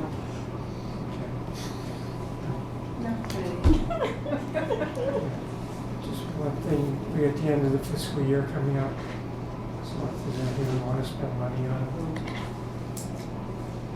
Oh, can we, what about the $175 for, sign, or, didn't we, the last meeting we had, did we, Robert was gonna, somebody was gonna talk to Robert about. Oh, the $750. Oh, sorry, for $750. surveying. Oh, yeah, For yeah. surveying. Yeah, I'm kind of not bothering Robert until Right after now. town meeting. Yeah. Yeah, but it's on the list. It's on the list. Okay. Surveying For the, Pine Meadow. Time, yeah, No, No. that other place. Auto Ridge. Auto Ridge, thank you. for the, Oh, to for the- resurvey, refresh the survey. Hmm. Yeah, they're willing to Well, pay. that was the thing that they wanted to Would have. have, Yeah, Right. yeah, yeah, it's on my list to yeah. follow up on, but it's not be a good time Not- to not ask a that good question. Okay, okay. That would be good money, okay. Motion to adjourn? Second. All in favor? Aye. Thank you and good night.